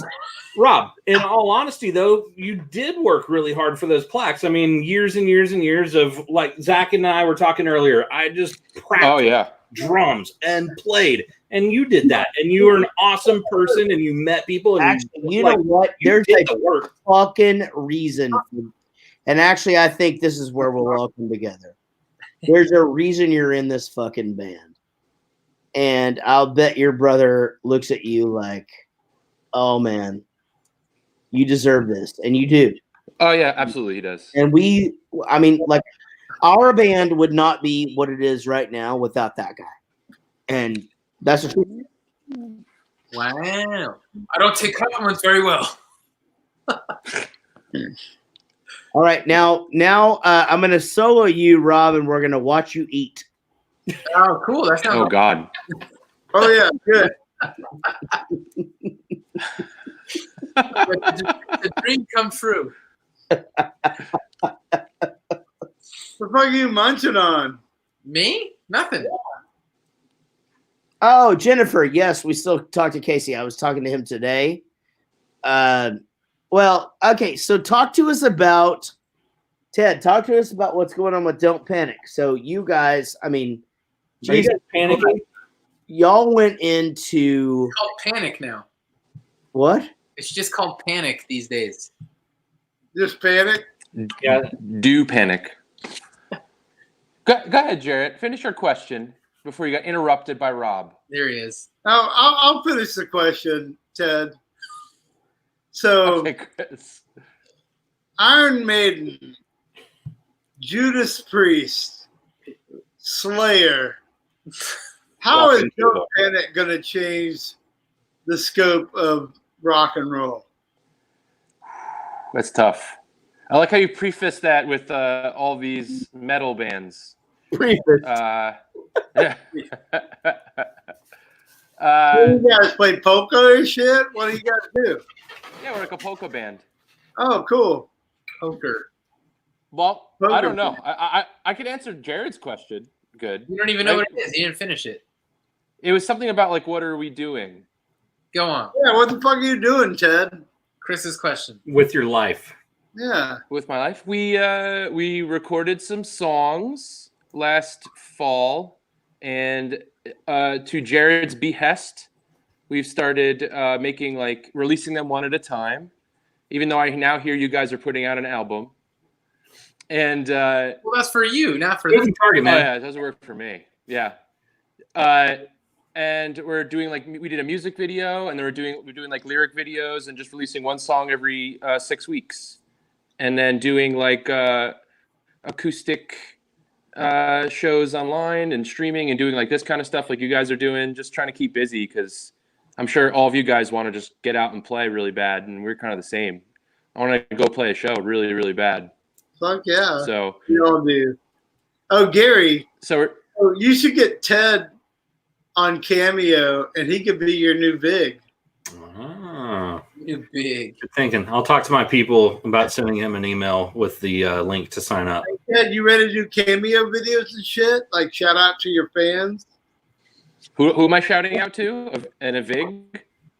Oh, you don't have to pick Gary or Big. You got to big up the Gary on Not a that. big. Us versus who? So who's this against? Who's this Nobody, versus? man. Gary's ready to make some fucking money. Gary's bringing in the big bucks. No, you get the big bucks, and Gary gets a piece of it. Yeah. Oh, okay. I'm Just a taste. down. Just Do it. I mean, honestly, like within like 12 months, Don't Panic could be a huge thing. And then you're doing cameos, blowing Gary's up. Yeah. Yeah. And And, then Gary becomes the Vig. yeah. Yeah. Gary's got a piece of your ass, I'm man. down. Let's do it. Any piece of my Vig that Ted's sending me, Jarrett will donate to charity. That's true. Boom. Well, now he's got to do The it. music first. I'm sending it. Rob's To. Wait a minute. What did I We're trying to get Ted on Cameo now. do? Dude, I just paid $500 security.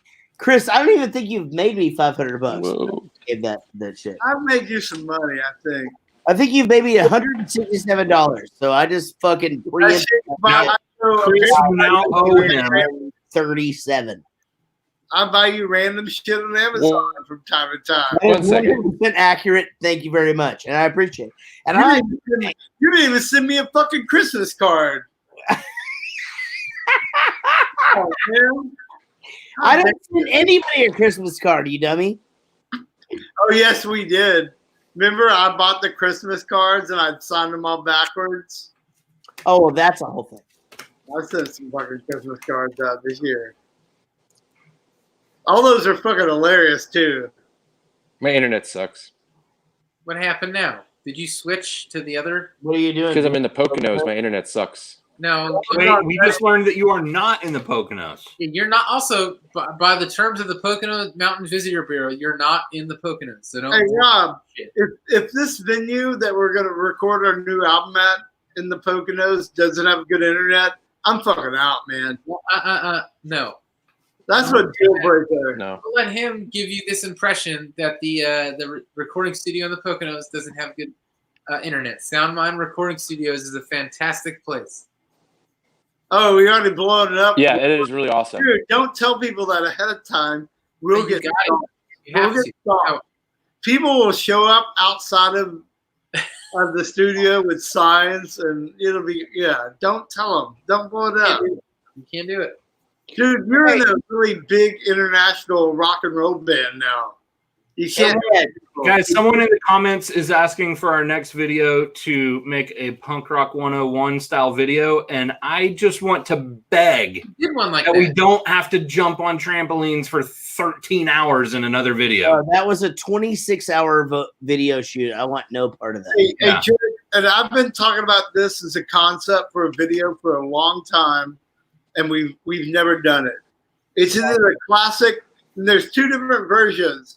We could do like the classic like hip hop video of a barbecue and just people partying, or like the pool scene with the hot girls Right. and blinging it out. Like we've never made a bling video. Like If you love beer and you're gay, try Schmidt's.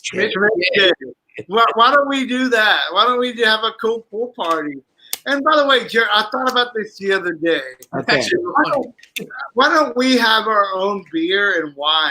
And I'm working on beer. That's the thing we could do. The problem with beer is, Pilsner. It's going to be a light Pilsner. well, I just don't think it's going to be something we would drink. I think Chris. wine we could fucking do. Chris, think about all of the little micro brewery places we've been across the country, and we show up and we're like, we want a Miller Lite, and they go, do you want to try our version of that? And we're like, no, and they bring it to us anyways, and then we drink it, and we're like, just bring us the Miller Lite. I think wine is a good idea, but the How beer. about whiskey? So now you guys, it's a like. Moved on. You I've guys, tried nice light Pilsner whiskey. all right. It took me years to convince Dave to get me more Beam, because I always told Dave, who is our old tour manager, he's still our tour manager, even though we're not touring. But I tell Dave, I need more Beam. And he's like, no, man, I'll get you plenty of Beam. I go, everybody drinks it now, Dave. Everybody does, not just me. And he'd be like, no, not just, you're the one with Tony, maybe. I'm like, everybody drinks. So guess what everybody does now before we go on stage? All you guys drink Beam now. Oh, I thought you were going to say jerk each other off, but we. Yeah, do- Oh, no. But all you guys drink Beam now. So what we need to do is make a Bowling for Soup bourbon. Yeah. And we'll have to, it's got to be like Kentucky bourbon. So we'll have to buy somewhere in Kentucky where we can make our own Kentucky bourbon, Bowling for Soup style. Okay. Right? Yep. All right, now let me talk to Ted for a sec. Ted, you guys, Yeah, y'all we're are freezing. What? Oh boy. My internet's fucking up. No, you're. No, you're kind I of gotta- fucked up altogether, I guess. Ted, you're blowing it. Give me. You're freaking blowing it, Ted. God damn. Give me a second and let me sign back. We put the spotlight on you, and you just fucking just blow it. Oh, there he Hey, is. Ted, talk about yourself. Oh, he hung up. He's out. Forget him. He couldn't take the heat. No, this is right here. This is real Pennsylvania internet. Right here. Yeah, I don't think so, dude. All right, This. hey, be honest. Be honest, Rob. Be honest. I'm not kidding. Because if I get there and this shit is fucked up, I'm gonna be fucking pissed. It won't be fucked up. listen to me. So let's say we go there for 10 days to do a record. Is there like actual internet there? Yes, we live in the Union, Man, wow. the real United States. Is what I'm saying. I've been to the Poconos, and I didn't have phone service. Oh, you Ian drove us to the Poconos, and half the time I didn't have phone service. So that's on Ian. So I'm thinking we'll do 14 songs in 10 days. I'm pretty sure I would like to address Rob's thought. I'm pretty sure Ian was swerving to avoid internet. It was the worst. I heard that. Remember that one night he was driving us and we were all hammered and it was raining. And first of all, he's a race car driver. And he's a really good driver. But we all were kind of talking amongst ourselves like, I'm kind of getting scared right now. And we did, like, he goes, and he was like, oh, sure, I'll slow down. Oh, and he was like, the cops aren't even monitoring right now. Yeah. He was telling me, cops don't care how fast I'm going. That was actually that fucking trip to the Poconos. Yeah. The only time we've been there where Ian was driving. Or at all. When else did Ian drive us anywhere? Maybe. Or he'll drive us on fly shows. I'm never getting into that goddamn fucking car with him driving ever again. It's never happened. It doesn't matter what vehicle he's driving. He drives it like it's a little derby car.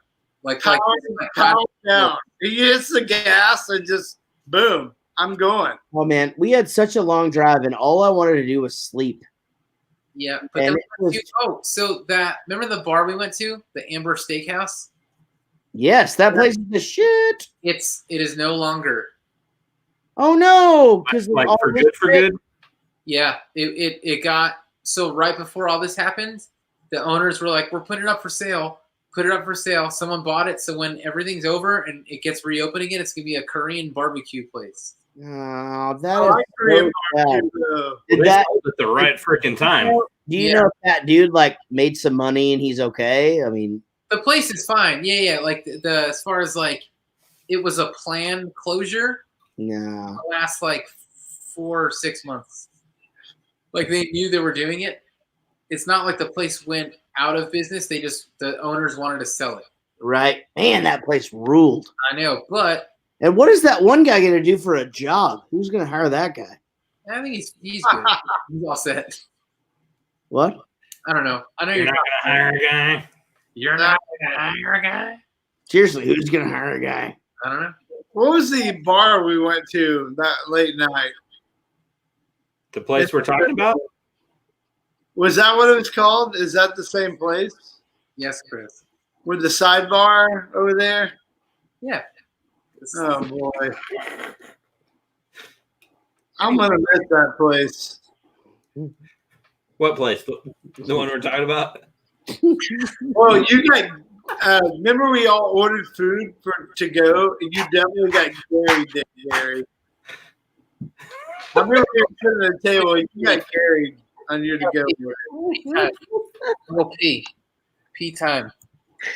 Oh God. Holy fucking shit. Chris Burns, you're the fucking best ever, man. Hey, Chris, remember that time we found that fucking turtle outside the Campbell's? Oh, yeah, that's cool. We found that in Paris, Texas. Yeah, and you kept that shit. Remember that? It's still at my mom. This turtle it was like about the size of a quarter. Yes, that's a Dairy Queen cup. And I took it back home and I built like a small aquarium for him and stuff. And now this turtle is still with my mother, and he's about this big. And his tank, she buys him fish so he can go and catch fish. But you can always he'll jump. He has this little rock stuff that he can climb up on, and there's is he outside now, or the most pampered turtle in the world. But you can still just get a little piece of food and hand feed him. He'll come at you, and he's a pretty big turtle. Not a snapper turtle. It's a red-eared slider, but he's pretty big. But he'll just like take a treat out of your hand, just like very gentle, like okay. Does he live in like an aquarium or what? Like he has I think it's a 100-gallon aquarium now. Wow. And my mom, she'll like about once every couple of months, we'll buy him like some little fish that swim in there, and like the fish live in there, and eventually like he goes on a hunt and they disappear. And that's the one that we found on the way back from Arkansas. That little tiny turtle. Unbelievable. I call him Paris. Yeah. I don't know what my mom, I call him Paris because we found him in Paris, Texas. Yeah, but remember I know this is cheesy, but we were literally looking at the fucking Campbell's Soup Factory. Yeah. Right, and I think we were getting gas. It was at a gas station. Yeah. We found a Dairy Queen cup and scooped him up and put him in there, and he's still with us. That is fucking unbelievable. I gotta go pee. Hey, Rob, wait a second. Chris, you do a cannonball. I'm gonna go pee. Ooh, all right. Here he goes. God damn it. Rob, you do a cannonball sometimes. Yeah, okay. Go nuts. All right, I have to gotta get this bowl readjusted because I've been smoking through it, but on the side, all that is some green weed. Got to get this guy ready. Take the cap off. There he goes.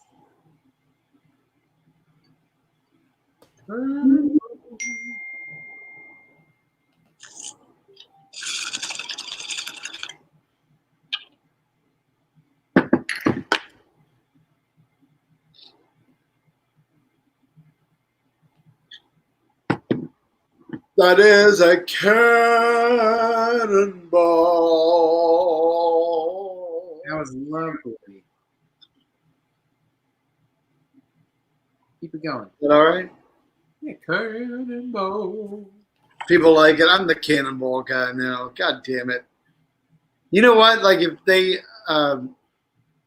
if I were like, they have like local conventions, like, oh, the Upper New York Knitting Convention, they could bring me in and I'll sign autographs and I'll be the cannonball guy. It's not a bad guy to be. The cannonball guy. Yeah. I'll be at monster truck shows probably, making appearances. The cannonball guy. That's me. I'll take it. Sounds like a pretty fucking awesome job. Get it.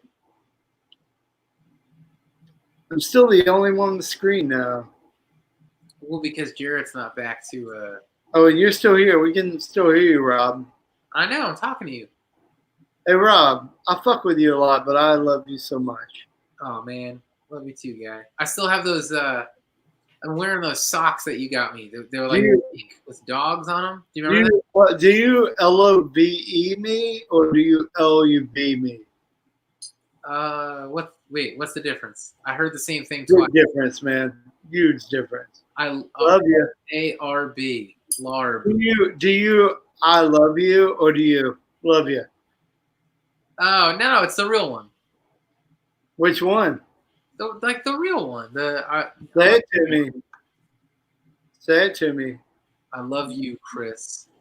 Thank you. I love you too. Oh, this is the first time we've done this. You put me on display. So I know I've told you that I've loved you before. You have. Yes, you have. Yes. But this is the first time we've done it like on video. Yeah, now we have like an audience. Isn't that's profound? It's very profound. Two dudes just telling each other how much they love each other. And I do like your new moo-moo. And I like how the other one's on display. It's like you know, one thing I like about this moo-moo is like, so it's the fabric is really like silky and movable. So it does like get a little bit revealing.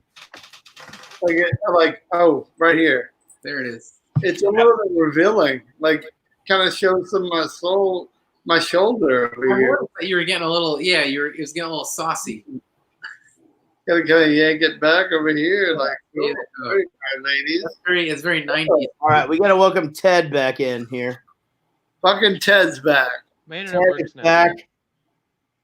It works good, right? You hear me? Yep. Now, Right. Ted, tell us a little bit about Don't Panic and like the history of that band. You guys have been around for a while. Yeah, since like 2009. I mean, I was in a, It's hard to hear, Ted. Ted, you're really soft. I'm very Your microphone soft-spoken. sucks. I'm a very soft-spoken man. You hear me good now? We can't hear you. You're yelling and screaming, and we can't hear you. And he's Tim asked you a really good question. Hey, Ted, take your earphones just out and unplug. Okay. Ah, Oh, we can hear you now. Oh, maybe I just have shitty headphones. No, Yep. it's not you, Ted. Like, honestly, like, why do you just like, now, Now we have the echo thing. Now, I think you're watching us on your computer or phone. Now we can't hear you at all. Is it good now? Oh, God damn it. Oh, yeah, that's good. Was it? yeah, that's better. Yeah, better. Okay, cool. Nope, that's Now terrible. we can't hear you again. just hold the microphone wire like by your mouth. Hear it go. Oh, yeah. Okay. Hey, Rob, we all knew who the smartest brother is now. It's the third one that we killed. Ted, hold the microphone like by your mouth when you talk. Is there a microphone on this thing? Yeah, it's the. There you go. Hi. No. Does that work? Oh, No. turn your Tell us a hat little bit around. about, like, Oh. listen. Ted, turn your hat around backwards. Now talk to your microphone. It's not even plugged in. Now do the mic. Yeah, we can tell. You got to plug it back in. You're killing us, man. Whatever shit's going That's on with way the- better. Way better. Is it better? Yes. Sure. Now take that thing and lift it up towards your mouth. Nope. That Yeah. thing. This There it thing. is. That's All right. perfect. Is it really? Yeah.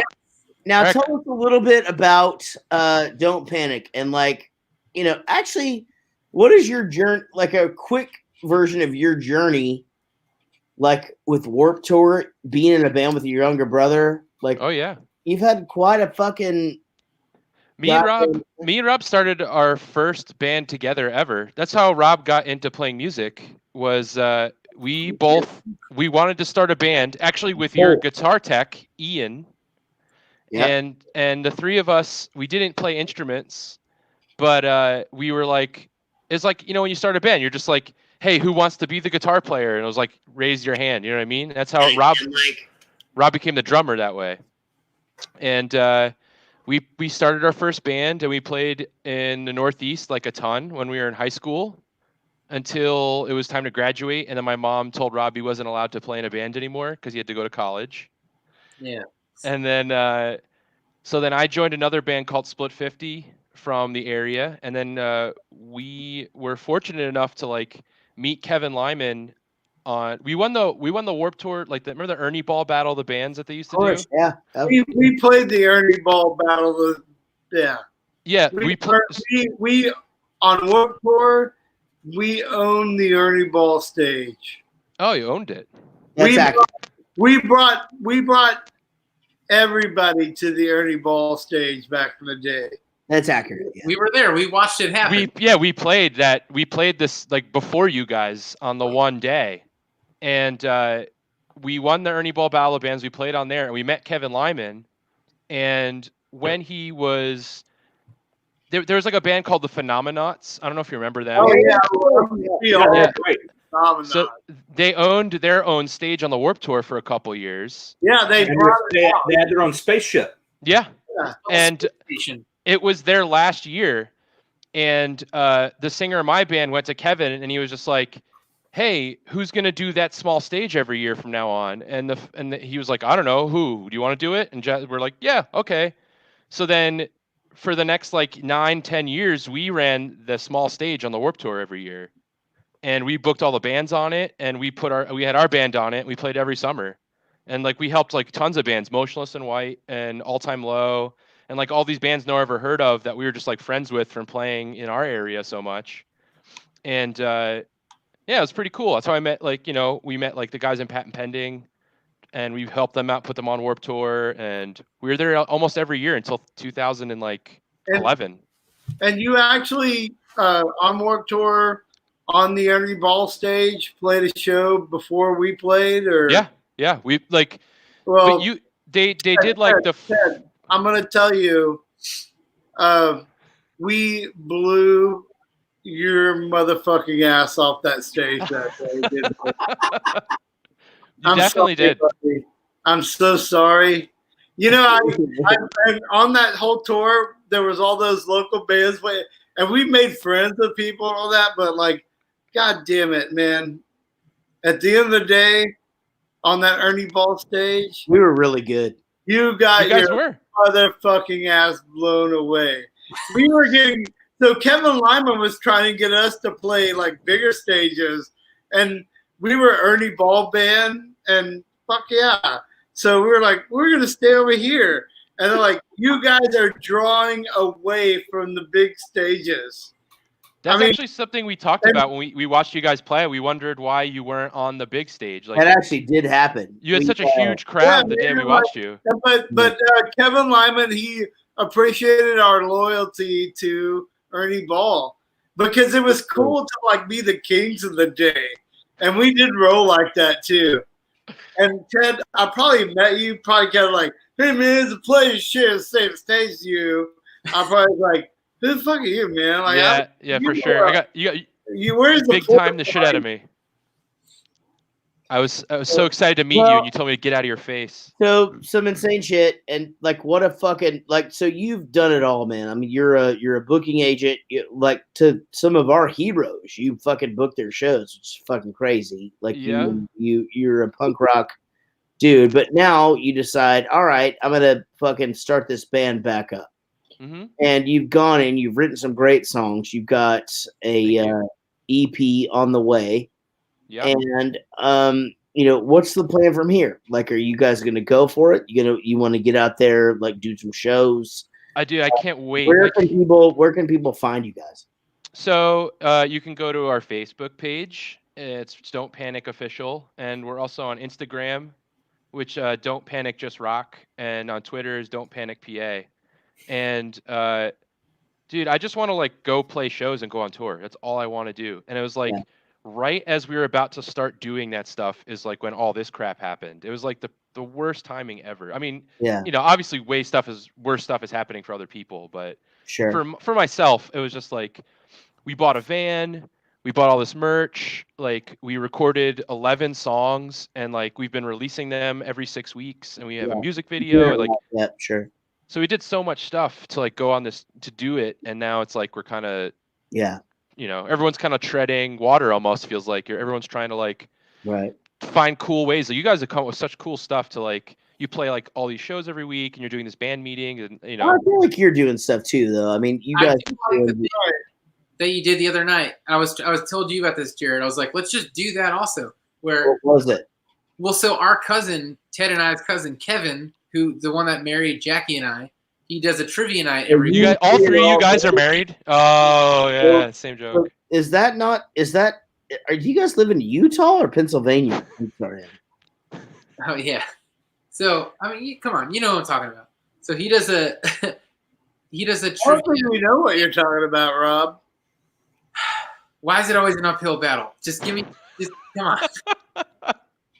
So he does that thing, and then I get it. So my brother, his band, they did like it was like a Jeopardy style thing with my cousin Kevin as like the host, where he set up, it looked like a Jeopardy screen. Super fun. Yeah, everyone was like on the side of the screen, like kind of horizontal or vertical, I should say, like going down, and it was like a category that you picked, and then he asked you the question, and you kind of go through it. It was very much like Jeopardy. It was very entertaining, and I thought it was a really neat idea. You guys should do it. It was really fun. What happened? I'm sorry, I wasn't listening. I'll tell him. So Ted, you explain it. I'm not doing All right. it. Go ahead. So let me hear. So each member of the band picks like a topic that they think they're an expert in. Got it. And then my cousin set up like a Jeopardy board with each person's topic, and then each person had to like go through and answer the questions, and then whoever got the most questions won. We did like, normal Jeopardy, double Jeopardy. It was really fun. Like, so whatever you think. Too much work. How the fuck do you do all that? He did it all. We didn't do any of it. Can I hire your cousin to do this? He would just do it for fun for you. He would love to. So like Jarrett, you pick like whatever, like hair metal, you know what I mean? And then he would come up with all his cool hair metal questions. And then I don't know what Chris loves. I don't know. No, I'm gonna tell you. I'm gonna stop you right here, and I'm gonna stay on this game show theme. Bowling for Soup on Family Feud, we would win the big prize. 100%. Nobody ever in the history of the world would ever be able to defeat Bowling for Soup on Family Feud. Have they ever done like band Family Feud before? Oh, fuck you, Ted. We know Family Feud. More than fucking. Remember we did Family Feud on Warped Tour Cruise, and we destroyed that band so bad. Juliana Theory, sweet guys, great band. We destroyed them. They didn't even get a point. So touring wise, let me Bowling for Soup on tour. Guess what we watch all day on tour? Fucking I've been. And not we are the greatest Family Feud band. Whatever you want to call us. Just we'll come to your town and destroy you in Family Feud. You guys watch a ton of Family Guy also, I remember. Well, like non-stop on the tour. That's an Edo thing. That's very Edo. Yeah. But all day, like, you can go up and drink coffee and the Family Feud's on. It's just always on there. You can always watch Family Feud on the Bowling for Soup bus. And we'll sit there and just watch it. Well, that's because man. Yeah, answer. We're just really good. We're really good at everything. Right? Good. Who can beat us in Family Feud? Nobody. Well, let's discuss. We all right. So when it goes to the thing where they're like the family has to guess the top answers, we have like basically have covered all the answers, like the 4 or 5 leftovers. We've all covered that shit. We're like, yeah, this one, that one, boom, boom, broomstick, boom, yeah, all of them. And would you guys be good at the dating game? You think your band? 100%. Actually, I believe. Oh, fuck it. Let's go. We should do a deal where we do the dating game against another band. That's an awesome idea. What, like we get to date hot chicks and stuff? Yep, that's it. And then you have a challenge. I think it's a cool idea though, for real. I think you guys would slay too. Slay. And so, well, we're live right now. This is so all of our cool ideas, are these patented now? Yep, everything's patented. That's it. That's how this works. This is So fuck. We came up with some brilliant ideas tonight. All right, Ted, plug your band one more time. Okay. My band's Don't Panic. We're from Northeast PA. You can check us out on Facebook. It's / Don't Panic Official. And we're on Instagram for the younger peoples at Don't Panic Just Rock. And Twitter is Don't Panic PA. And do you realize how complicated all of that is? Should you just try to figure out a way for it all to be the same? I should do that. Yes, do it right now. Second, are you accepting of the fact that your brother's about to get a bunch of plaques? Hey, Ted, so I struggled with I'm going to send your brother all my plaques. He's going to have all my shit. You know, hey, Rob, all my plaques, just take my name out and put your name over it. Fuck it. I don't care. Next I'll see All right, let's let. Hey, let's let. Don't panic. We're talking about don't panic right now. Let's let Ted answer the question. What am I doing? Am I finishing? Am I answering a question? What happened? Yeah. All right, Ted. All right. Get back to bed, buddy. We love you. Love you guys too. Thanks for having me. It was fun. See you, man. Later. He's gone. Rob, I'm glad we got rid of that guy. There he is. Oh, he did. Oh, he did. He did. I'm gonna head downstairs and watch The Office. I'm gonna head upstairs and. I'm in season 3. Are you about to sign off? Yeah, I gotta get out of here. We gotta go out with a shot or something. We get this little. Okay, but hey guys, here's the thing. Guys, seriously. We're making a new album. In the Poconos. It's called Shit. Look at this. And we're actually calling the album Shit. Yeah. And can the I be like an exclamation mark? Whatever. What? Yeah. No, so it's like an upside down I. No, but it's no. We just call it all of our titles. Or just shit. It's fine. Shit's good. So we should do like the shit thing, but we should like incorporate like Slayer, Rain and Blood, and do like a pentagram. Yeah. Well, you would do shit. All right, let's do this. It's a jumping off point. Cheers, guys. Fucking love you guys. Love you, guy. Tastes so good when it hits the lips. It is delicious. I'm all right. Hey, so this is the first time we've done this in a bit.